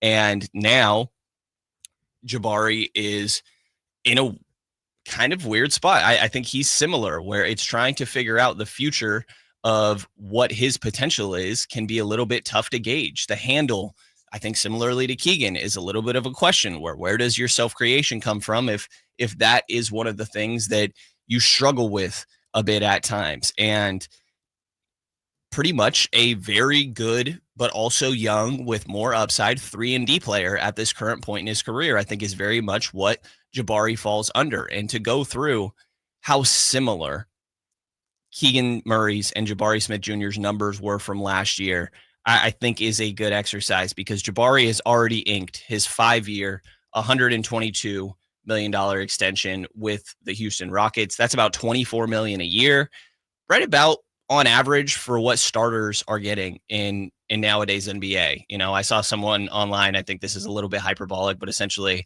talking about the Austin Reeves potential extension, that $30 million is the new $15 million in the NBA. And again, I think that's a little over dramatic, but I think the point stands that these numbers are not quite what you may be used to in recent and prior years in the NBA. So again, about $22 million a year for Jabari. He got $122 over the course of 5 years. And again, points per game last year, Jabari Smith Jr., 12.2. Keegan Murray, 12.4. We go rebounds. Jabari, 7. Keegan, 6.7. Right there. Assists, Jabari, 1.1. Keegan, 1.4. Right there. Neck and neck. I'm telling you, these numbers are shockingly similar. Field goal percentage even. Jabari, 43. Keegan, 44. 3-point percentage. Jabari, 35%, just under 36. Keegan, 34%. These numbers are neck and neck, damn near identical last season. The main difference really is that Jabari is 22. Keegan is about to be 25. But they also both have exactly 3 years of NBA experience. And I think that it's not like Keegan is going to stop growing because as a player, as a person at 25 years old, you know, I think there is still more growth here. So personally, I think Keegan's 5-year 122, that makes a lot of sense to me. That's the number that Jabari got just outlined. Their numbers are really neck and neck. So curious to hear if you guys believe that that is a fair number for Keegan Murray, about $22 million a year. We do got to get to a break here. TC, I see you probably going to get to you on the other side here, but anybody that else wants to call in, 916-339-1140, phone, text, see you in the YouTube chat here. We will get to you here on the other side. Brendan Nunez filling in on the Carmichael Dave Show, Sacktown Sports, 1140. The Drive Guys. From the 925, Braun has not lived up to his end of the bargain. Fake bubble ring is a joke. Is that Daryl Morey's burner? Would you want LeBron to join Sabonis to finish his career where he started? Kings fans, would they want LeBron right now? Right now. You can listen to the Drive Guys Monday through Friday from 2 p.m. to 6 p.m. on 1140 a.m. YouTube and the Sacktown Sports app. You gotta dip your chicken strips. Hey, this is Kiani. And this is Tabitha. And a little thing we love about Chick-fil-A chicken strips is all the different sauces we can dip them in. I like to line up all my favorite sauces so that in every bite, I have a different flavor. Then with the tenderness of the chicken, the juiciness of it, it's all there. And for me, I like to mix my sauces so I get a little tang and I get a little sweetness all in one bite. That's what makes it for me. Like, that's what does it for me. That's what I'm saying. It's the summer of Chick-fil-A chicken strips and sauces. Order now on the Chick-fil-A app. Real guests paid for their testimonials. Progressive's Teen Driver discount could lower the cost of insurance for your teenager and save you some money. And then you can still spend money on them. Because just when you think you have a grasp on spending, new sneakers. And then it's money for a school field trip. And of course, spending money. Oh yeah, and a new phone to replace the one they dropped in the toilet. Oh, don't remind me. So just get Progressive's Teen Driver discount. And then you can continue to spend money on them endlessly. Progressive Casualty Insurance Company and affiliates. Discount not available in all states and subject to terms and conditions. Football season is here at Kia of Vacaville. You can score big in a new 2025 Kia Niro LX with up to 53 MPG combined at Kia of Vacaville. Perfect for road trips, tailgates, and cruising to Levi Stadium in style and comfort. But don't wait. Inventory is limited at Kia of Vacaville, and these deals won't last long. Visit KiaVacaville.com or stop by right next to the Vacaville outlets for friendly service, easy shopping, and unbeatable value. All in one stop. Kia of Vacaville, where the adventure begins. Mark your calendars for a stacked lineup of live shows. It all starts August 23rd with Gypsy Kings at Hard Rock Live Sacramento and Super Soul Fest featuring Jeffrey Osborne at Thunder Valley. Then get ready to laugh with Weird Al Yankovic at the Lake Tahoe Amphitheater at Caesars Republic on August 24th and comedian Taylor Tomlinson at Thunder Valley on August 29th. Flashback to the ultimate throwback with Lost 80s Rewind at Thunder Valley on August 31st. And Fight Night fans, don't miss Thunder Showdown Boxing on September 6th, also at Thunder Valley. Country star Darius Rucker takes the stage at the Lake Tahoe Amphitheater at Caesars Republic on September 13th, followed by comedian legend Eddie Griffin on September 19th, and Classic Rockers 38 Special on September 21st, both at Hard Rock Live Sacramento. Then it's Keith Sweat at Hard Rock Live Sacramento October 5th. And country fans, see David Nail live at Goldfield Roseville October 9th. Get your tickets now and find more info at sacktownsports.com. What's hot and what's not. Brought to you by American Energy Heat and Air, making the uncomfortable comfortable. Head to AmericanEnergyAir.com to find out more. What's hot? Yeah, hot. Real hot. And what's not? It's not good. Brought to you by American Energy Heating and Air, Sacramento's complete heating and cooling company and second opinion partner.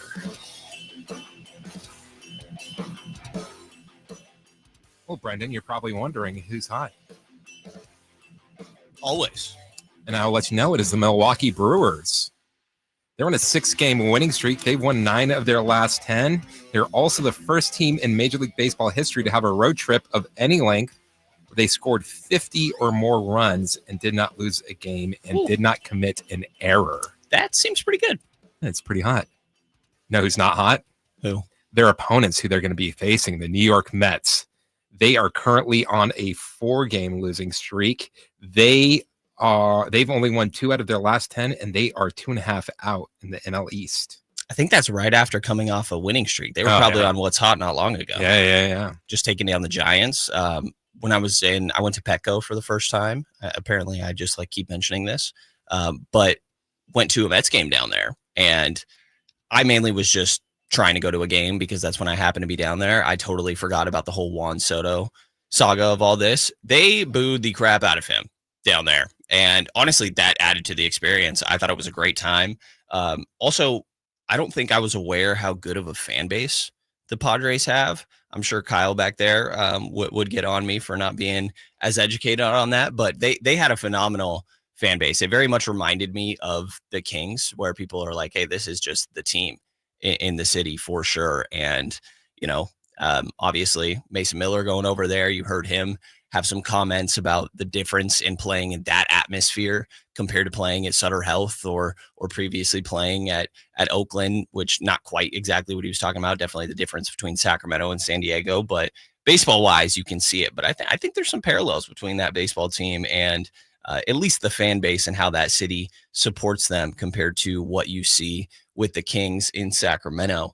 But, obviously it helps when the team is trending in the right direction and you see some potential positives and silver linings for things as they can continue to work out here. We got some people on the text line, Mark here, suggesting or mentioning that the Kings can't just cut Zach LaVine. They have to figure out how to get him off the roster. But his perspective is that LaVine and DeRozan simply can't play together, which I think is a common take and very understandable. I don't say common take in a condescending manner. I think it's common for good reason. We saw it try to work out in Chicago, obviously, that duo playing together, and people can hold on to the half season where they were top 3 in the East, I believe it was. And it's like, hey, well, when they had Lonzo Ball, when they had a real point guard, that you could see how this all would get pieced together. I'm not so sure about that, how much we want to put stock in a half a season. And I also don't think that while Dennis Schroeder is more of a traditional point guard, an orchestrator who's going to make sure, hey, this guy hasn't gotten touches in however long, that it's time to go in his direction, that Dennis is going to recognize that moment. Hey, Zach hasn't touched the ball in a few possessions. Let's go that side. It's been DeMar's quarter. Let's make sure that Malik Monk is getting involved here. Also willing to play through Domantas Sabonis. So I think that you can't deny that there is talent on this Kings roster. The issue is how it all fits together, the cohesiveness of it. And I think that's been a problem for a handful of years here. That's where you see the substantial forward depth that the Kings have had for, I can't tell you how many seasons, as long as I've been covering this team.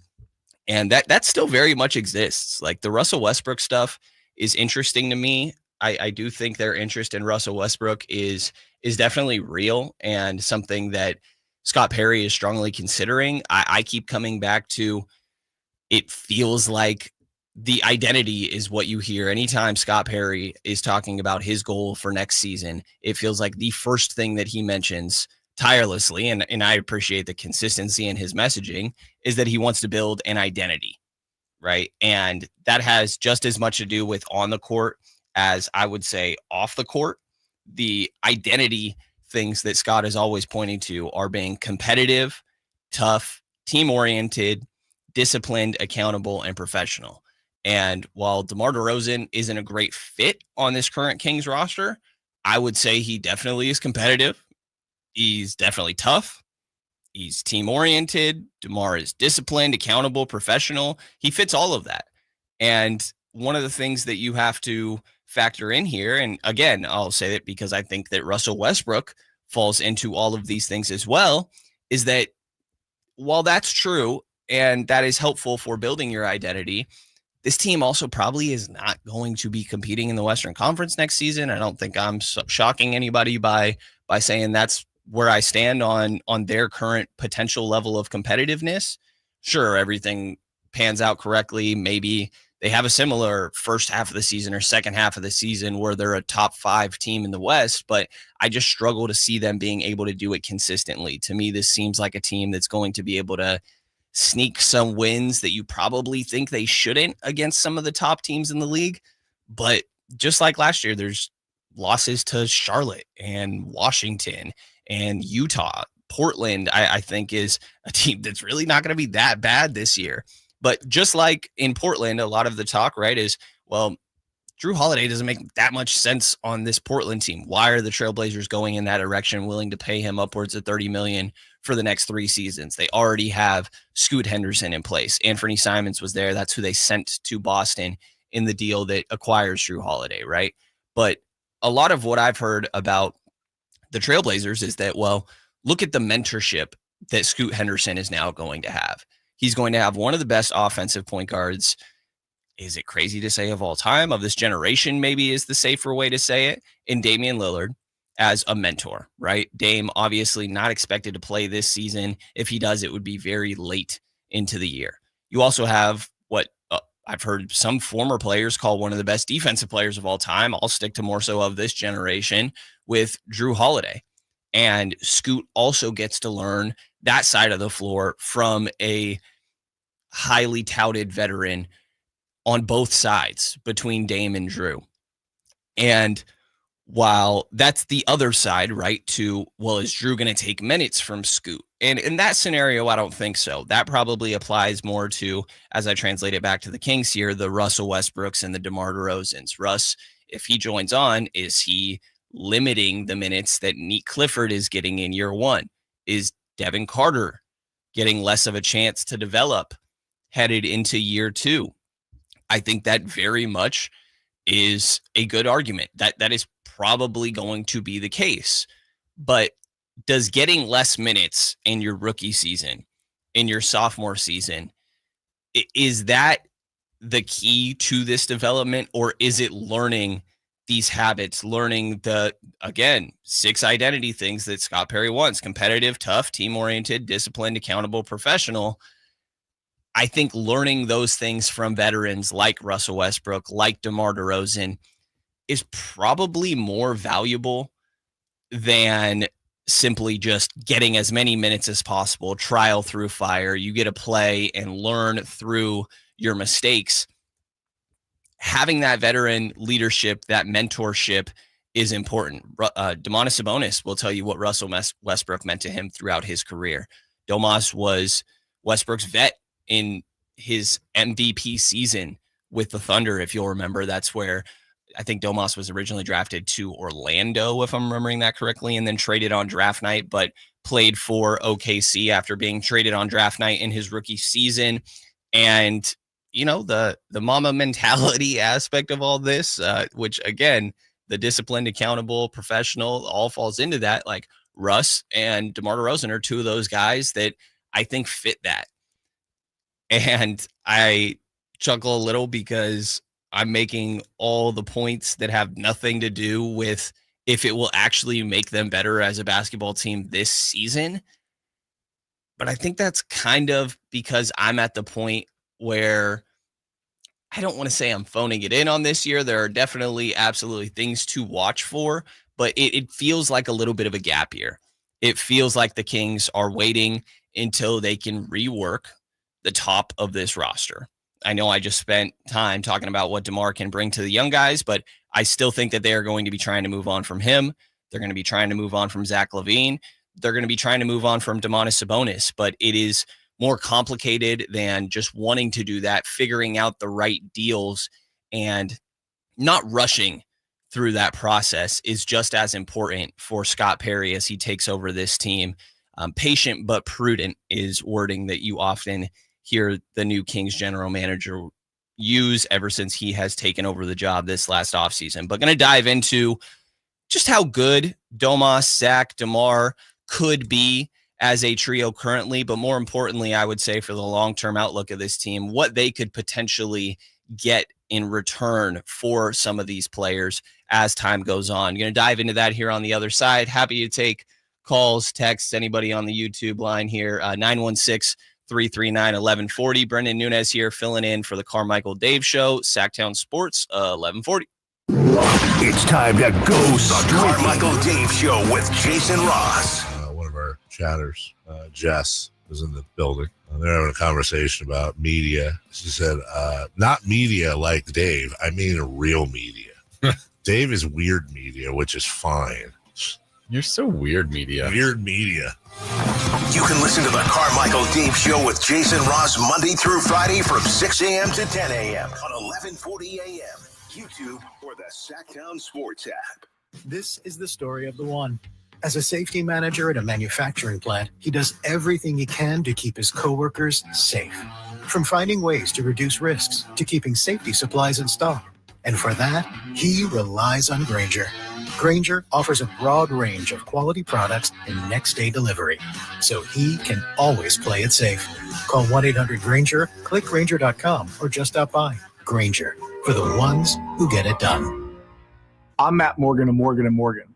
Your car steering wheel could be a ticking time bomb. at least 24 people have died and many more injured because their airbags fired shrapnel at them upon inflating. Tens of millions of cars have been recalled. If you suffered cuts that required stitches, hearing or vision loss, or broken bones, please contact us today. You could be owed money for medical bills and other damages. Morgan & Morgan. Visit us at badairbags.com for an office near you. Prior results do not guarantee a similar outcome. This is the story of the one. As a lineman, he does whatever it takes to keep the power on in his community. And he wants a partner like Grainger who does the same. Grainger offers the professional-grade products he needs, from voltage detectors to harnesses to hard hats, plus fast, dependable delivery, so he can rise to every challenge. Call 1-800-GRAINGER, click Grainger.com, or just stop by. Grainger, for the ones who get it done. Lowe's knows when you're looking for reliability, the right brand makes all the difference. And now, Lowe's is the exclusive home improvement retailer for the Whirlpool water treatment line, including their Wi-Fi softener, under-sink filtration system, and more. With Whirlpool's proven performance and our everyday low prices, better tasting, better quality water is within reach. Shop pro-trusted brands like Whirlpool and more, in-store or online. Lowe's, we help, you save. This is the story of the one. As a lineman, he does whatever it takes to keep the power on in his community. And he wants a partner like Grainger who does the same. Grainger offers the professional-grade products he needs, from voltage detectors to harnesses to hard hats, plus fast, dependable delivery, so he can rise to every challenge.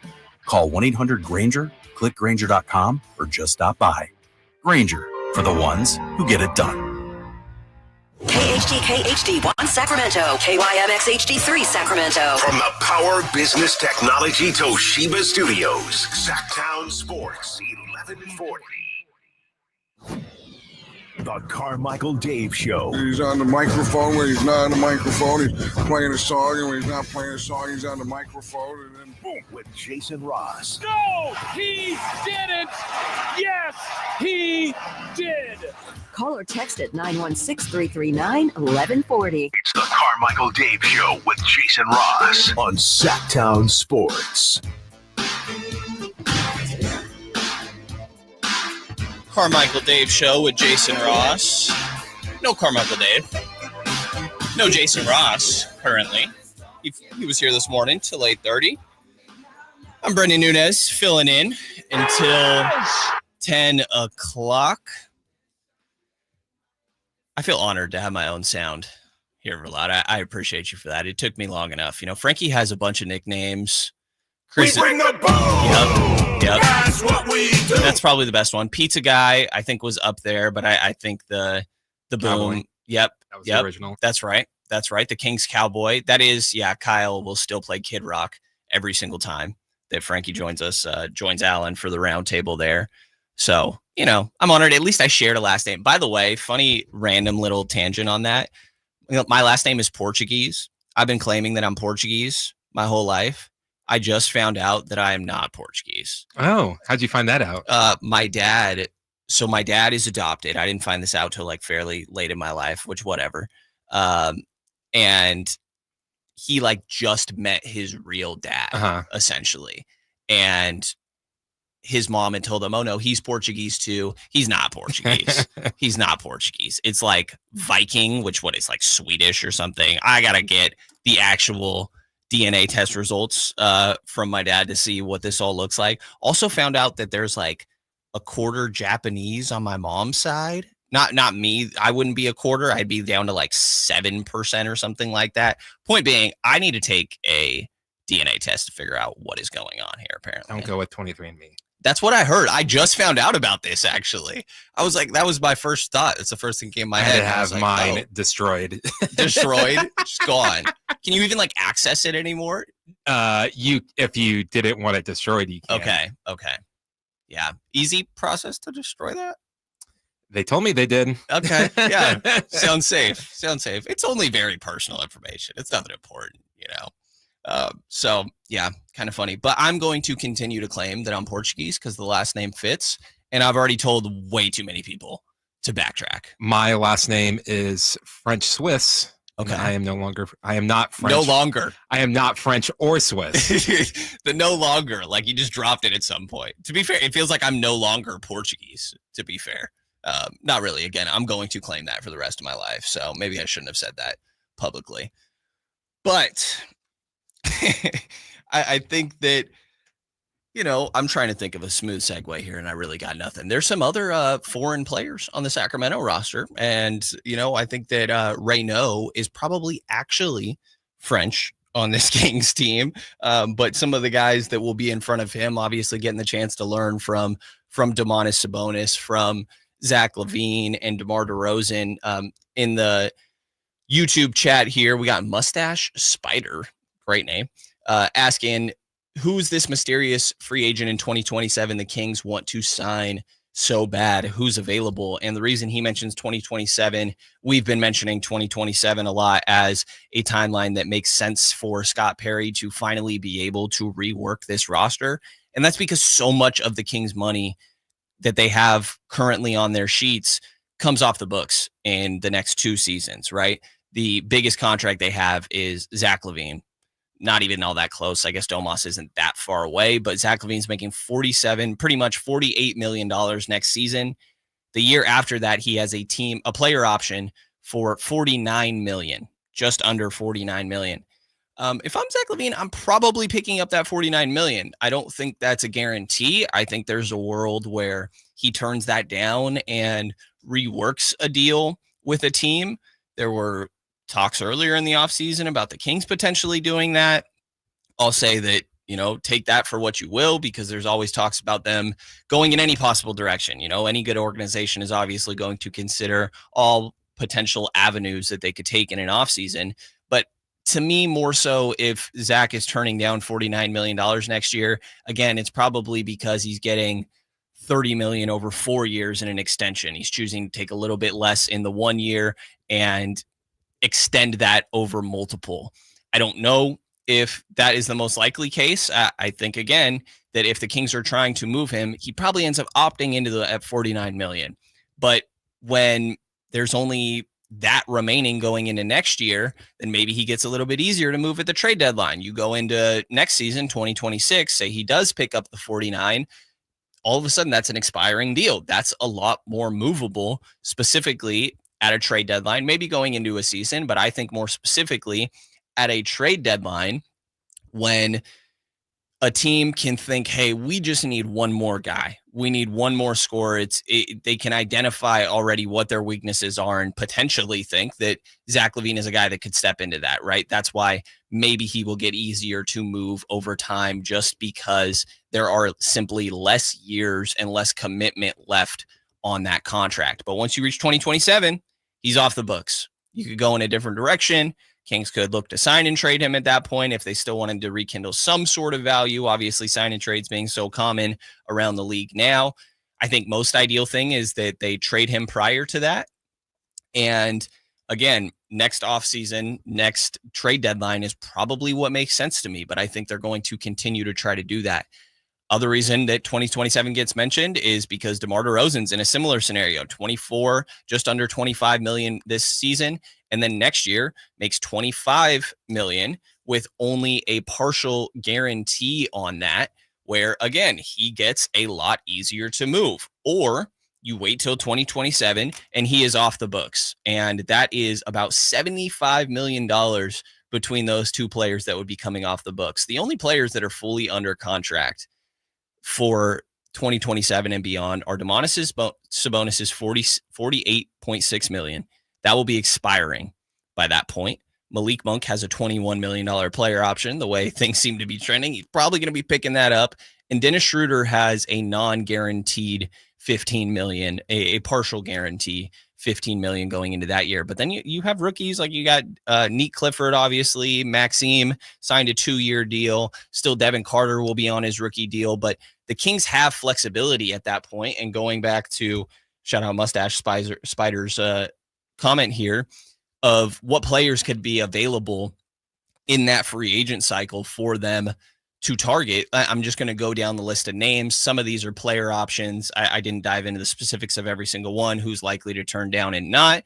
But again, top of this list is probably not the most realistic, but just guys to keep in mind that will be free agents in that year where the Kings will have more than $75 million coming off their books. They'll only have 4 players currently under roster at that time if they want to maintain flexibility. Steph Curry, technically an unrestricted free agent at that point. I'd imagine that he will sign an extension. Keep in mind, a lot of these guys don't even like to hit free agency. When we're talking top-end players in the modern NBA, it feels like they are signing extensions prior to reaching that point. And hey, if I want to be somewhere else, then I'm just going to request a trade. So take it for what you will, but Steph Curry is on that list. You have Giannis Antetokounmpo has a $63 million player option that year. Anthony Davis has the same number. You got Jimmy Butler, unrestricted free agency. Fits into Scott Perry's ideal identity. Probably doesn't really fit into the timeline of the Kings. He's going to be 30, almost 38 at that point. Nikola Jokic, player option. Karl Anthony Towns is a player option. Paul George, Donovan Mitchell. Donovan Mitchell, I think, is an interesting one to keep tabs on a little bit there, right? Obviously, right now you think, oh, the Kings don't need another guard. I don't know who you can comfortably say is set to be here long-term for the Kings. Like, these names, I think you don't really want to consider too much of the current roster construction when you're trying to think about these players. It's really just about acquiring talent. And if you can get a top-end guy, that's really what they need more than anything, right? I think Donovan Mitchell, a guy to keep an eye on. Kawhi Leonard, who's going to be 36 by that time. You have Zach LaVine, Trae Young. That's a guy that has been linked to the Kings before. I don't think Scott Perry necessarily loves Trae Young from what I've gathered this offseason, but that may also be for the current iteration of the team. And if Trae Young is still a max player at that point, he'll be almost 29 during that offseason going into his age 29 season. He's probably going to be a max player. And he's just a little bit different than the free-flowing offense that you see Sacramento currently run. If Domantas Sabonis is still a centerpiece of the team then, which is a very big if in my mind, probably doesn't fit great with Trae Young.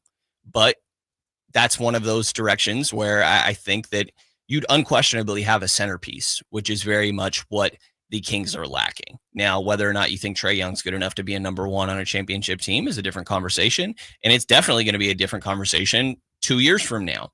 But I think a interesting offer for a team that certainly doesn't have their point guard of the future currently. James Harden going to be 38 at that point. Some of these guys, unfortunately, feel very Kings, and I don't really mean that as a compliment. Like 38-year-old Jimmy Butler, 38-year-old James Harden. That feels Paul George with injury history, 37 at this point, like kind of feels a little Kingsy to me. And I, again, don't necessarily mean that as a compliment, but a Donovan Mitchell, a Trae Young, I think guys that make sense. Brandon Ingram's going to have a player option. You got Kyrie Irving, Rudy Gobert. Would Michael Porter Jr.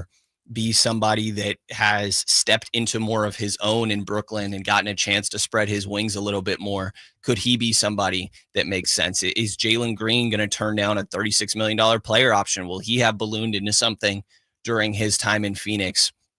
And could the Kings look to go in that direction? There's after that, I mean, top end talent is ideally what you're looking for, obviously, but like a Jordan Poole, Tyler Hero, do any of these guys take the next steps? Is DeJounte Murray finally able to put together some consecutive healthy seasons and maybe a point guard that you could look for? Even younger guys right now, maybe not rookie contract, but is DeAndre Hunter going to develop into something at this point? And I think going through the list, and it's not as simple. Again, a lot of these guys probably won't even actually reach free agency, even though they are currently at the point where they would reach free agency at that time. It's less about, to your point here, Mustache Spider, where you're saying, so the Kings are waiting for 2027 to pay a bunch of washed up players. It's not as simple as like, hey, they're doing this just for the free agents. It's also, you will have money available to make potential trades. I keep looking at these second draft guys, right? Which technically Jonathan Kuminga falls under that. I know Alan Stiles on here at 10 after us is going to be diving into Josh Giddey and how the Kings may or may not have expressed interest in him, but guys that you could try to be the team that helps them take that next step into being a starting caliber / potential star in the league, depending on how you feel about these guys. And that will be a new batch of talent in a couple years. Like right now, a guy that I keep thinking about is Anthony Black. Someone that obviously is interesting on Orlando's roster, and he's behind Jalen Suggs. Is there going to be a role for a guy that is a really good playmaker, a good defender, but kind of needs the ball in his hands? It almost reminds me of, I'm a big Rajon Rondo fan growing up, which I know he doesn't have the brightest or the greatest impression with a lot of Kings fans, but feels very much like a larger Rondo to me. Does that fit alongside a Paolo Banchero and a Franz Wagner? I'm not so sure. Like, could that be somebody that you're keeping tabs on as a way to use the money that is going to continue to free up down the line? Could you look at trying to remember the name of the guard that Houston drafted really high last year? Hold on, I have this. Super young guard, Reed Shepherd. Could Reed Shepherd be somebody that you are trying to look at and say, hey, how much has this guy gotten an opportunity up to this point? Do we want to try and look in that direction? Is Jaden Ivey, has he worked out alongside? It'd be funny full circle to come right back around to Jaden Ivey after all the conversation between him and Keegan at the time of this 2022 NBA draft. But like, if he doesn't work out in Detroit, or all of a sudden you're looking in that direction, I think that don't get so caught up on, hey, the Kings are looking at 2027 as the time that they're going to have money. These are the years. These are the free agents that are available in 2027. So that has to be as simple as, all right, that's who we're talking about. I don't think it's that black and white. It's about having flexibility going into that season, and whatever draft capital you're going to have available, it makes it a lot easier to go make a deal for some of these players that are out there. You don't have to worry about sending out the exact matching salary. Is like, what happens with LaMelo Ball by that point? LaMelo Ball's current contract with the Charlotte Hornets, for example, goes up through, in 2027, he will have 2 years remaining, making 43.5 and then 46.4 in the following season. Again, it becomes so much easier when you're losing the $75 million that Zach LaVine and DeMar DeRozan combined for going into that 2027 offseason. It becomes a lot easier to take on the 2 years, $90 million that LaMelo Ball would have remaining on his deal, and he's only 26 by that point. I personally don't love LaMelo Ball. I think that the Trae Young conversation that we just had, a lot of the same concerns fall under that in my mind. But I think that's what we could be talking about. If Minnesota goes in a different direction, I also kind of hate being the guy that's like, oh, Anthony Edwards is going to leave Minnesota. I'm not saying I think that's going to be the case, but you never know in the modern NBA. And point being, you want to remain flexible. What's going to happen with Ja Morant by that point? Again, Ja Morant in 2027, when we're talking about the Kings potentially having flexibility, is going to be on an expiring $44.8 million deal. And that is the type of player that you could absolutely look at acquiring at that point. That's right around when you typically would request a trade if you're this type of guy and you were looking to go in a different direction. I'm not saying that it's pointing towards Ja doing that, but if that's what it continued to, if that's what we eventually, the point that was reached, then that's when you're typically looking to move. So I think that 2028 free agents and looking at that list is honestly something that is also helpful for this exercise, because it will be guys that will have 1 year left on their deal in 2027. And is Bam Adebayo something that you can look at? Can you revisit an OG Anunoby or Brandon Ingram or Darius Garland? That was a guy that was talked about this past offseason. So again, just because the money is set up for 2027 and that's when everything comes free, I think does not mean that a 2027 free agents are exactly what they're looking at here. And somebody in the chat points out patient and flexibility sounds like Monty McNair never left. I think that's very true, to be honest. I think that that crosses my mind a handful of times day to day throughout this offseason, is that, hey, I'm up here preaching patience. That's what Scott Perry is selling. That's the same thing Monty McNair was selling. And I think after a certain point, the patience became too much. Now, if you'll remember when Monty came in, he shook things up pretty quickly. Maybe not quickly. It took him a second, but obviously the blockbuster being trading Tyrese Halliburton for Domantas Sabonis. Feel however you may about that, but bold, no question. And, you know, that's where people go, oh, how much control does the general manager have in Sacramento? Clearly you had a lot. Able to move on from Tyrese Halliburton. And I think that we are still in the early stages of Scott Perry here, where I do think he has full control over this roster. And I think that we could see a drastic shakeup, maybe not to the same effect of trading a very young Tyrese Halliburton. And I don't think anybody really expected him to develop into the on-ball creator that he obviously became and the hero of this offseason. It's kind of funny that I think a lot of people will remember this offseason more so for Tyrese Halliburton rather than the Oklahoma City Thunder, who really won the whole thing. But I think that we're going to see Scott Perry attempt to make some notable changes to the top of this roster while also looking to acquire young talent, because there's also people in the chat that say they'd rather the Kings be bad and draft new players. I think that, you know, when I'm hearing about how long is Portland going to be bad for, I think that they're trending in the right direction. They like to think they have their star in a Scoot Henderson, in a Shaedon Sharpe. And at what point are these rebuilding teams going to surpass Sacramento and teams that have rebuilt within the time that Sacramento has just floundered around the play-in? Now, obviously, you can't just discount what that Beam team season meant to the city. And if all the cards are played right after the fact, they maybe could have continued to trend in the right direction. But I just worry that teams that are currently rebuilding are going to have still a faster process towards being competitive in their given conference than the Kings with what they are currently trying to do. Because while I'm saying, again, I think that they are very much going to wait to rework, and wait isn't the right word. They're trying to do this on a day-to-day basis, I would say, is attempt to rework the top of the roster here, but you're not in a rush. You're not going to force something just because, oh, we have to get a move done, right? That feels like how you end up with the De'Aaron Fox trade. It felt very much like, hey, we need to trade this guy right now. The Kings don't get very good value for De'Aaron. It's not like these picks are nothing.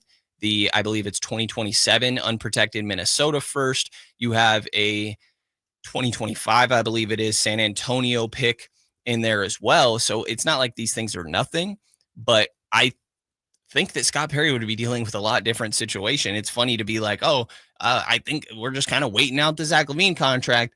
They just traded for this guy. They just traded for Zach LaVine, and now we're already like, oh, I don't know about this. Like, I should probably try to move on. They inherited the Chicago Bulls problem willingly, it seems. So rushing to get something done, in my mind, is how you end up with a mistake like that. And so I don't think that Scott is necessarily doing that. I think it is a patient approach to what can you get for these guys, remaining on the block with them essentially, and trying to figure out potential offers, keeping tabs on the market, but not forcing anything in the meantime, is the direction that I feel like this is going. Like the Dennis Schroeder deal, 3 years, MLE, it doesn't sound great for a guy that is now on his 10th NBA team, right? But it's really more of a 2-year deal. The third year is a partial guarantee. Again, we're lining up for 2027. Schroeder could essentially be gone by then. The idea being lining up for 2027. And again, that's less of, oh my God, 2027 is going to be fireworks. That is just when they get flexibility and when the optionality and potential directions they can go becomes so much simpler. If the Jonathan Kuminga situation is going on in 2027, for example, the Kings can just offer him the deal. in restricted free agency. And that comes with its own headaches because then the Warriors are going to wait as long as possible before they decide if they match or not. Funnily enough, Zach LaVine did this in his time with that. That's what ends up with him going to Chicago when Vlade Divac offered him I believe it was 4 years, $80 million deal. And then Chicago goes out and matches that. So these can be a little bit of a headache, but I think that, again, it just gives you more flexibility. You can, in the time leading up to then, see what a Devin Carter can give you. I'm not currently the most optimistic, but I also feel like people are forgetting a little bit that this guy was a lottery pick for a reason, and he would have gone even higher if not for the needed shoulder surgery that took him out for a majority of his rookie year, specifically at the beginning.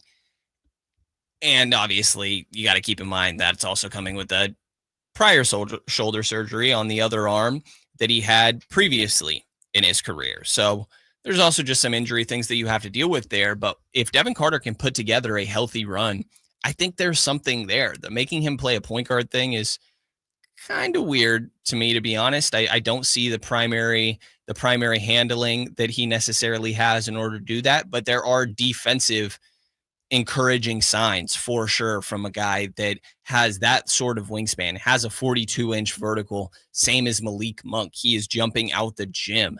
And so I think there are potential internal growth routes that you want to keep tabs on best as possible throughout the remainder of this season and next year, while again, patiently approaching how do we rework the top of this? Because the hardest part of constructing a roster is finding your number one guy and your number two guy. Right now, I don't know that the Kings have their one or two of the future on the roster. Maybe it's Domantas Sabonis. Maybe Zach LaVine ends up sticking around long term. I feel much more confident betting on Domas between the two, but I kind of think it's going to be neither. If it was me, I'd probably try to rework both. But in the meantime, that doesn't mean that all these ancillary moves are useless. You still want to build up your Keon Ellis's, your Devin Carter's, Keegan Murray's, Neek Clifford's, and all of those in the process here. So as we get to the other side, I want to dive into some of the internal growth options that the Kings do have, like those players I just mentioned, where we could see them take a next step and what that would mean. Feel free, let us hear your thoughts, 916-339-1140. As Brendan Nunez here filling in for the Carmichael Dave Show, Sacktown Sports, 1140. The Sacktown Sports 1140 newsletter. Right to your email. Get your latest on the Sacramento Kings, UC Davis, and Sac State with a Sacktown Sports 1140 newsletter. Visit sacktownsports.com to join. Finding great candidates to hire can be like, well, trying to find a needle in a haystack, but not with ZipRecruiter. Its powerful technology actively finds and invites qualified candidates to apply to your job. So while other companies might deliver a lot of hay, ZipRecruiter finds you the needle in the haystack. See why 4 out of 5 employers who post a job on ZipRecruiter get a quality candidate within the first day. Try ZipRecruiter for free at ZipRecruiter.com/free. That's ZipRecruiter.com/free. Wesley Financial Group is not a law firm, and Chuck McDowell, definitely not an attorney. This is Chuck. If someone talked you into buying something really silly and you want to get out of that silly little thing, my advice, get the facts. Call me and I'll send you our timeshare exit kit absolutely free. Inside, you'll learn how timeshare works and all your options for cancellation. Call Wesley now for your free exit info kit. 800-838-6767. That's 800-838-6767. Golf to Go is brought to you by the Hagen Oaks Golf Super Shop. Here's Frank LaRosa. Top 100 teacher and PGA Master Professional Kelly Stenzel offers some short game rules in Golf Magazine. 1. Stay still while putting. 2. Lean into chips with weight slightly forward during the shot. 3. For less distance, use a shorter swing and narrower stance. 4. Hit the ground to get true launch. Make a divot to get the ball in the air. 5. To hit a great bunker shot, dig your feet into the sand. 6. Swing length controls natural speed. Swing and stroke should be relatively equal back and through in size and rhythm. 7. Pivot for pitches so the club head glides underneath the ball, launching it high with spin. 8. Write it down. Calibrate your short game and put it on paper. Having some basic guidelines and a plan for your short game can make a huge difference without having to always rely on feel. Look for the full story at golf.com. That's your Golf to Go. I'm Frank LaRosa. The Giant Summer Sale is here. Get giant savings on our Giant selection only at Folsom Lake Honda, your one-stop Honda shop. Looking to own or lease? Save during the Honda Summer Event and drive a brand new Accord or Civic. See all our specials at FolsomLakeHonda.com. As a family-owned and operated dealership since 2009, customer service is our #1 priority. Our customers love doing business with us, and you will too. Folsom Lake Honda. Go to FolsomLakeHonda.com. Your one-stop Honda shop. Let's go. You're still glowing, flirting, grooving. You still got it. But your immune system weakens as you age, making it harder to fight flu, pneumococcal pneumonia, RSV, and COVID-19. Vaccines are a key part of any health routine and help strengthen your immune response. Ask your doctor or pharmacist which vaccines you need. Schedule in minutes at VaxAssist.com. Sponsored by Pfizer. Wesley Financial Group is not a law firm, and Chuck McDowell, definitely not an attorney. This is Chuck. If someone talked you into buying something really silly and you want to get out of that silly little thing, my advice, get the facts. Call me and I'll send you our timeshare exit kit absolutely free. Inside, you'll learn how timeshare works and all your options for cancellation. Call Wesley now for your free exit info kit. 800-329-2121. That's 800-329-2121. Shaking body dry on a coastline. Zach Bryan, live in concert. Friday, August 15th, Golden Gate Park. Baptize me in a bottle of bean With Kings of Leon, Turnpike Troubadours, and Ovine Hoffman. Zach Bryan. Tickets are on sale now at GoldenGateParkConcerts.com. Brought to you by your friends at Another Planet Entertainment. JTV Jewelry Television knows you love to sparkle, so now's your time to shine like the star you are. Enter JTV's Shine Like a Star sweepstakes for your chance to win $5,000 in dazzling jewelry from top brands, including Rachel Zoe Jewelry and Judith Ripka Jewelry. Plus, just for entering, get $30 off your next qualifying JTV purchase of $99 or more when you opt in for emails. Enter now at jtv.com/likeastar. And remember, if you love jewelry, you'll love JTV. It's back to school season, and Clorox is donating 2 million disinfecting wipes to classrooms across America. Because back to school means things can get a little bit messy. Just ask second grade teacher Mr. Torres. Put me and just one Clorox wipe on a team? We can take on crayon smudges, sticky fingerprints on every surface, sneezes on the door handle, juice box explosion by the sink, snack crumbs, and don't even get me started on the bathroom passes. Clorox disinfecting wipes. Teacher's #1 wipe. Think about it. Bathroom passes. Clean feels good. Based on unit sales data. Ladies and gentlemen, this is going to be fun. It's time for What's on Deck. Brought to you by Trex Decking and Railing.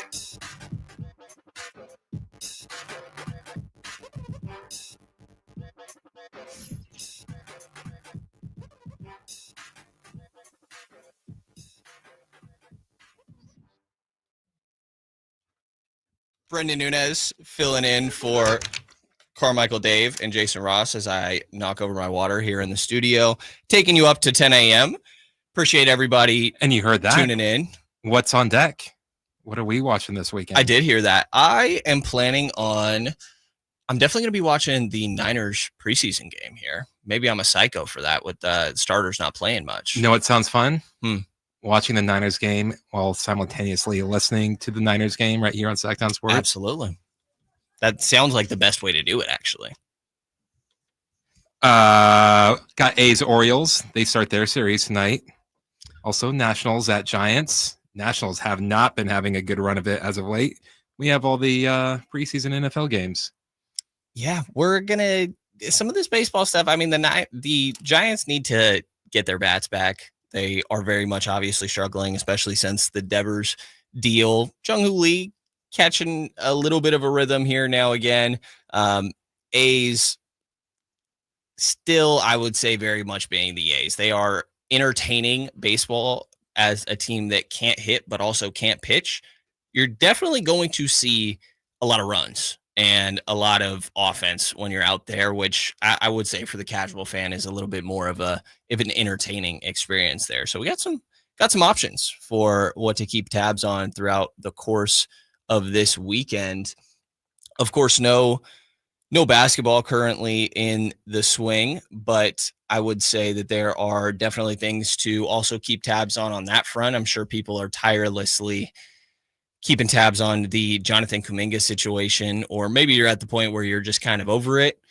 I think that we're going to keep talking about it to a certain extent until something eventually gets settled here, even if the Warriors essentially get the chance to play hardball and not move on from Kuminga if that's the way that they decide to go here. But they're putting the Kings in a pretty tough spot, I would say. Maybe not quite the best way to put it, because the Kings aren't in a rush. Again, I think the opportunistic aspect of this really seems to be more of Scott Perry's direction with, hey, maybe we can get a 22-year-old younger than the guys we drafted, including obviously Nick and Maxime Reynaud, but younger than both of those guys, even if he's pretty close to Max in age, and already having a handful of years of NBA experience.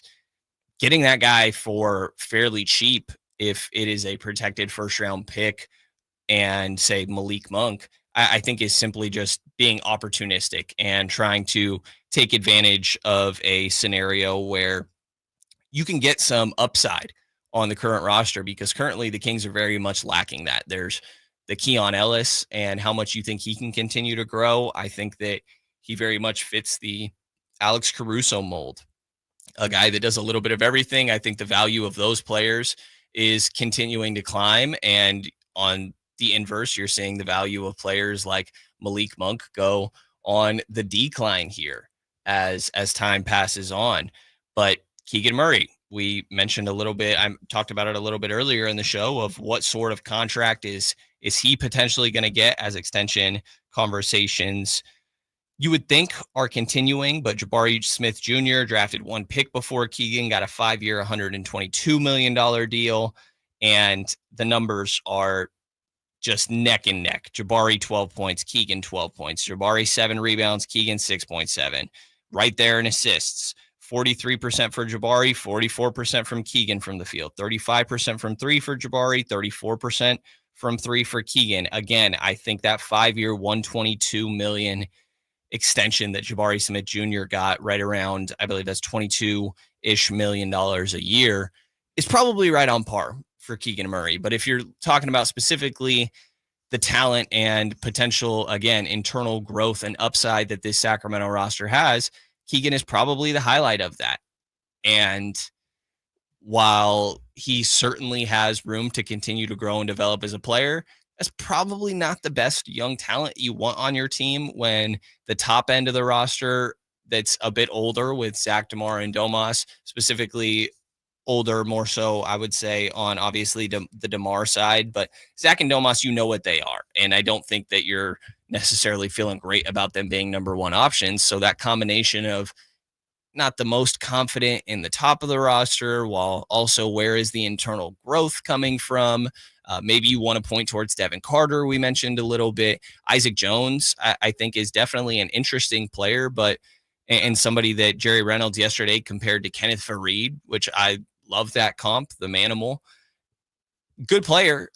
I don't think he's changing the projection of the future of the Sacramento Kings, obviously. Not that there's no value in still finding these role players in the meantime while you rework the top of the roster, but the internal growth options, as maybe you get to a Nick Clifford and a Maxime Reynaud, and maybe Nick becomes a great player and outperforms all these expectations, even already being 23 at this point of getting drafted. But there's no player, I would say, of all the youth that I just laid out that I'm like, hey, this guy has the chance to become a star, and maybe, sure, chance, if you really want to pick apart a 5% chance that Keegan Murray has some development of becoming so much better with his handle and quicker decision making, that there's next steps there. Or maybe Nick Clifford just, again, outperforms expectations. But I wouldn't say there are likely bets on that. And while Jonathan Kuminga isn't a likely bet to become a star either, again, he's also a 22-year-old that you think could probably average, at some point, will average 20 points per game in the league, I would think, as long as he's given the opportunity. Now, figuring out the speed of processing and quick decision making, and does he have enough of a handle to be a primary option? The answer right now is no, but can he continue to develop that? Again, if you were drafting Jonathan Kuminga in this last draft, which he's the age where a lot of players are getting drafted, like I mentioned, then he's top 5. Like Kuminga has the talent, and it's about betting on being able to help him develop, and again, like it's probably helpful for Jonathan Kuminga to have a DeMar DeRozan, to have a Russell Westbrook to learn from. Russ actually very much feels like a Jonathan Kuminga type of player. They obviously have their differences, but I think a guy that he could learn a lot from. Now, there are tendencies that you probably would hope Jonathan Kuminga does not retain from Russell Westbrook as well, but more on-court tendencies, obviously, than anything to do with off the court. So I think that's where a lot of this bet really comes in, and why there's probably a level of interest from Sacramento's side, because you look at the state of the Pacific Division, and I think it's actually a pretty bleak one, I would say, for the entire division, for one that was one of the most competitive in the NBA, probably I would argue the most competitive over the last handful of seasons. But I think maybe every team got worse. Let's go down the line, right? Sacramento, they add Dennis Schroeder is really the main thing. Maybe it's not fair to say they got worse, but if we're also going based off like the beginning of last season, right? Lost De'Aaron Fox, you add in Zach LaVine. I don't think they have the brightest outcome for what impact they are going to have in the 2025-26 season. Golden State, they lose Kevon Looney, 2 years, $16 million. Joe Dumars takes him over to New Orleans. I think Al Horford is kind of just waiting in the wings to sign there, is what a lot of people are saying. But what's going to go on with this Jonathan Kuminga trade or potential sign and trade? Is he going to stick around for this two-year deal that they're offering him that honestly puts him in a really tough position to do anything from there? He probably wouldn't be all too happy, but the Warriors are, no surprise, going to be relying on Steph Curry, on Draymond Green, on Jimmy Butler. And then after that, it's who's going to step up. Is Brandon Podziemski going to take the next step? Do you have another level that you can get from Moses Moody? I don't know that Golden State is notably better than last season, unless you're, I think there is stock you can put into the good run that they had with Jimmy towards the end of that year and another full off season of having him around the team. Maybe they'll be all right. But again, I don't think we're talking about the top of the West here. Phoenix lost Kevin Durant. They lost Bradley Beal. Tyus Jones leaves. Mason Plumlee leaves. Cody Martin. They add Jalen Green, Dylan Brooks, draft Common Motluak, and a couple other guys. Fix that up a little. The Lakers are working in Luka Doncic, obviously. DeAndre Ayton, Marcus Smart joins. Jake LaRavia, ex-King, obviously. And then the Clippers lose Norm Powell, Brad Beal, CP3 joins the team. It's going to be a weird Pacific Division with a lot of changes here. But as we wrap out the show here, Brendan Nunes filling in for Carmichael Dave and Jason Ross, I think Verlotta is going to lead us through some celebrity birthdays here. And I'm going to do my best to try to keep up. I'm not the greatest at this, though, to be honest. But we got this. You ready for this? I think so. Well, birthdays are meant to be spent with family and friends, and nothing brings family and friends together better than Crumble. You, my friend, will be taking on Kyle Ledbetter. Okay. And this has been one of the hardest celebrity birthdays that I had to get set up because I don't know who you guys know. Here we go. So we'll see where you're at. I think it's better if we don't. I think this guy's pretty famous. We'll see. Roger Federer's birthday is today. How old is Roger Federer? Me first, yes. I take it. I'm going to go 46. I'll say 44. We do have a correct answer. Kyle Ledbetter, 44 years old for Roger Federer. I knew early mid-40s. Happy birthday today to, let's go Shawn Mendes. Okay. Shawn Mendes, definitely on the younger side, but we'll say that he is 30. That's a good guess. He's been around for a while. Say 31. We do not have a correct answer. Older. You are on the board, Brendan. He's 27 today. Okay. Wow. Happy birthday today to Asia Wilson. Also MVP. a good one. Yeah. I should probably know this one better. I'm going to go. I'm sticking around the same number. I'm just going to go down one. I'm going to go 29. Yeah, that was going to be my guess. So I'll say 28. We've got a correct answer. Brendan Let's keeping it go. going. 29 years old for Asia Wilson. It was tough for today, so I went to the weekend. Happy birthday to former Sacramento King, Vinny Del Negro. Oh, God, I have no clue on this one. Is he still coaching? I think so. I have no clue. I could sound real stupid. 64. That's not bad. I'll say 60. Kyle is closest. He is 59 years old today. And we'll finish it up with Sunday, Ja Morant's birthday. How old is he? There's a good one. I think Ja is 20. I actually just looked at it. I think Ja's 26. Oh, just look. That means he's cheating. I'll say 25.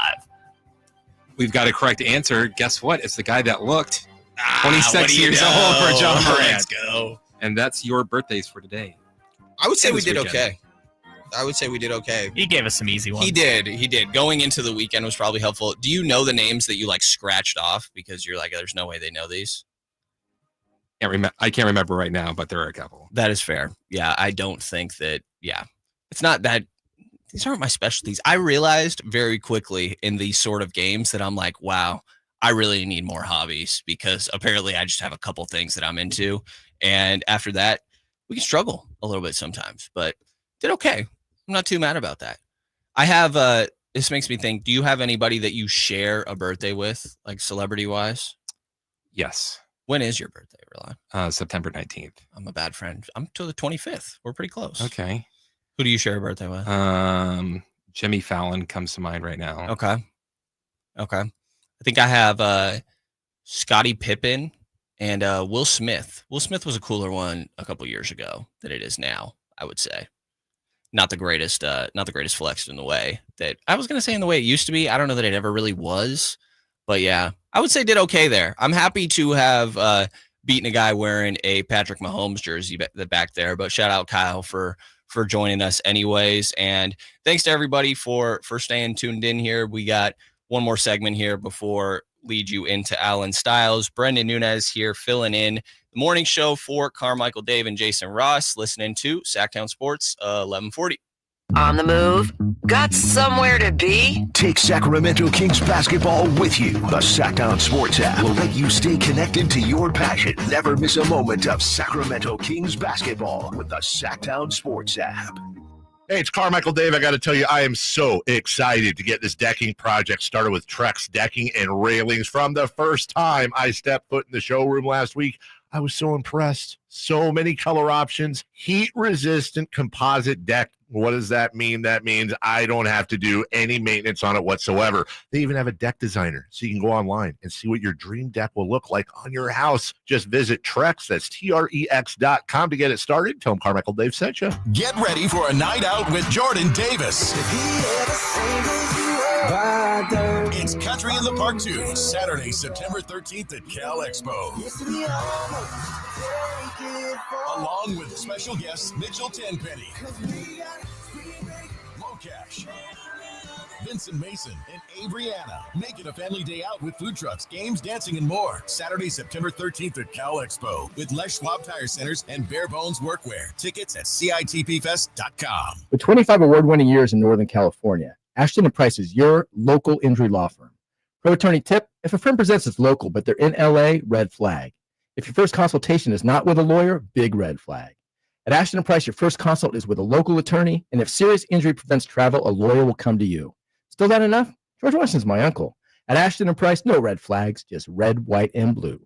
Remember, For the best advice, don't think twice. Call Ashton and Price. Hey, it's Carmichael Dave here for Capital Casino, Sacramento's #1 poker room, inviting you to come join them every Wednesday for their midweek madness drawing, giving away $2,000 in total cash starting at 6 p.m. It's a safe and friendly environment, plenty of well-lit parking available, and it's conveniently located right there in downtown Sacramento. And remember, best food, best service, best games, 411 North 16th Street in downtown Sacramento. For more information, log on to capital-casino.com and gamble responsibly. 1-800-GAMBLER. Labor Day savings are on at Elk Grove Chevy with $10,500 off MSRP. Every new 2025 Silverado 1500 5.3 liter after all rebates. And Elk Grove Chevy has one of the largest selections in the Sacramento area. $10,500 off new Silverado exclusively at the Elk Grove Chevy Silverado Supercenter. Now that's big, huge. See them all at MegaChevy.com. Together, let's drive. Excludes work parking ZR2 Metro 2011 Chevy car drive. Not available with special financing, lease, and some other offers. Made a great deal at Meta. Hagen Oaks wants to be your go-to total golf game fitter. Try the TrackMan experience, the very best technology to fit your metalwoods and irons. The new cutting-edge putter fitting studio with its $30,000 worth of technology is ready for your fitting. Hagen Oaks will help you find the best putter for your game. Hagen Oaks offers more technology, more choices, and more service. Schedule your fitting at the Hagen Oaks Player Performance Studio by calling 916-808-2531, 808-2531 for more. Summer's flying by, and that back-to-school checklist, it's growing fast. New backpack? Check. School supplies? Check. Dentist appointment? Let's fix that. Kids Care Dental and Orthodontics is making it easy to cross dental checkups off your summer list fast with priority scheduling for new patients and kid-friendly care that makes them smile. It's one less thing to worry about before fall. Call now or book online at kidscaredental.com. That's kidscaredental.com because healthy smiles should be the easiest thing to check off your summer list. We have finally made it to Friday. Let's end your week the right way with Friday Fun and Games On the Carmichael Dave Show with Jason Ross.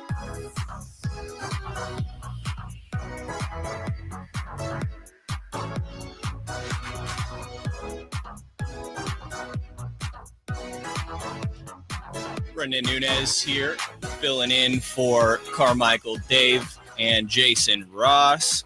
One final segment here before we take you into the Alan Style Show. As Alan gets set up here in the studio, got a little golf fit going on. Maybe he just came from where Jason Ross was headed out to. But some good Kings conversation. Jason did go until 8:30 here. I'm filling in the rest of the way as before Mr. Styles here takes over at 10. Alan, how you feeling, sir? Man, big stuff happening. Big stuff. What stuff? I mean, it is pretty obvious that the Kings are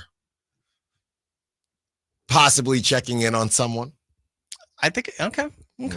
I peeked at your rundown. I won't give away any spoilers. Don't give it away. I won't give away any spoilers. Don't give it away. I'm just saying people are going to want to listen. I'm just saying, based on what we've seen throughout this off season, it would be on brand. How about that? It would be on brand for them to do their checks and balances. You know what I mean? That's what I'll say. How do you feel about because I agree with you. I think it would be on brand. People are going to have to check it out at 11 o'clock to see what player Alan may be talking about. But Giannis Antetokounmpo. Obviously. It's either him or Nikola Jokic. It's got to be one of the two. That's right. Luka Doncic, $60 million deal. That's all temporary, man.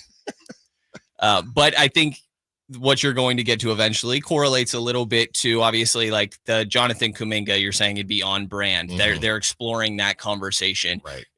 How much does it say something about this roster that they are just exploring absolutely everything? I think that's the toughest thing from a fan standpoint. And we talked about this because none of the Kings players have podcasts, right?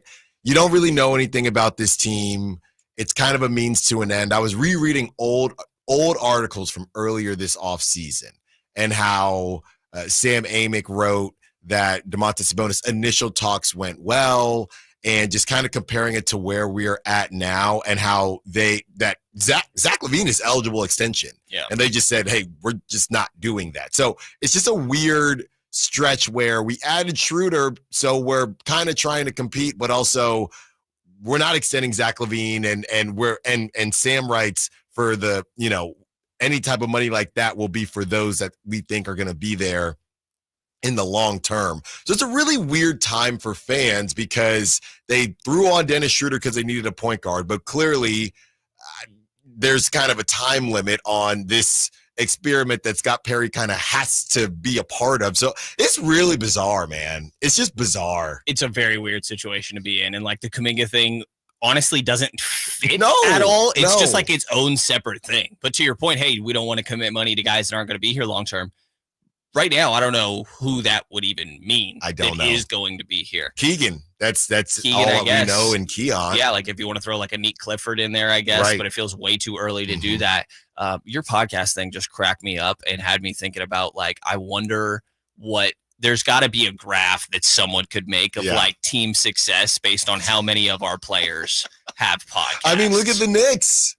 They're Karl-Anthony Towns always on a podcast. Yep. Josh Hart and Jalen Brunson have a podcast. Yep. It's in New York, though. Yeah. Great point, guys. And I think that takes us right to Friday Fun and Games. And we are going to play one of Alan's favorite games, the bidding game. Brendan, you're new to this. This is when I throw out a subject and you try and guess as many in that subject in 15 seconds. Okay. So this has been pretty big at this time of day and this show. We're going to start with types of donuts that you can name. I know Alan could do probably only 2. But Alan, you'll get us started, then Brendan, and then Kyle. So Alan, how many donuts can you start with? 5. Brendan, you think? I guess 6. 6. 7. Whoa. 8. I'm not doing 9. You could take 8. Yeah, go for it, Alan. 8. All right. 8 types of donuts starting now. Old fashioned, glazed twist, sprinkle, sugar, crumble, jelly filled, lemon filled, powdered sugar donut. All right, I'll give it to you. Come on. What was crumble? Lemon filled. Yeah. What is a crumbled donut? Oh, it's that one that's got, it looks like brown sugar. It's very good. Okay. It's very messy, It's but underrated. very good. We just started naming fillings at a certain No, point. I wanted to tick Chris off because he hates when we do that for movies. I wanted to do old fashioned, chocolate old fashioned, frosted old fashioned. Yeah, Boom, I mean, baby. I would have allowed it. So Sure. what's next, Chris? All right, Brendan, you're going to get us started. Let's start with state capitals. Oh, no. I could do a handful of these. 6. Kyle? 7. Alan? Oh, yeah, you're an athlete. You weren't a star student. Mount Pillier from that commercial. I'm out. So I'll go 8. 8. I can do 9.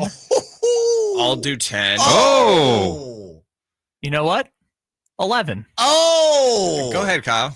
All right, 11 state capitals in 15 seconds starting now. Sacramento, Phoenix, Oklahoma City, Honolulu, Austin, Salem, Carson City, Nevada, St. Paul, Minnesota, Des Moines, Iowa. You didn't say Mount Pillier.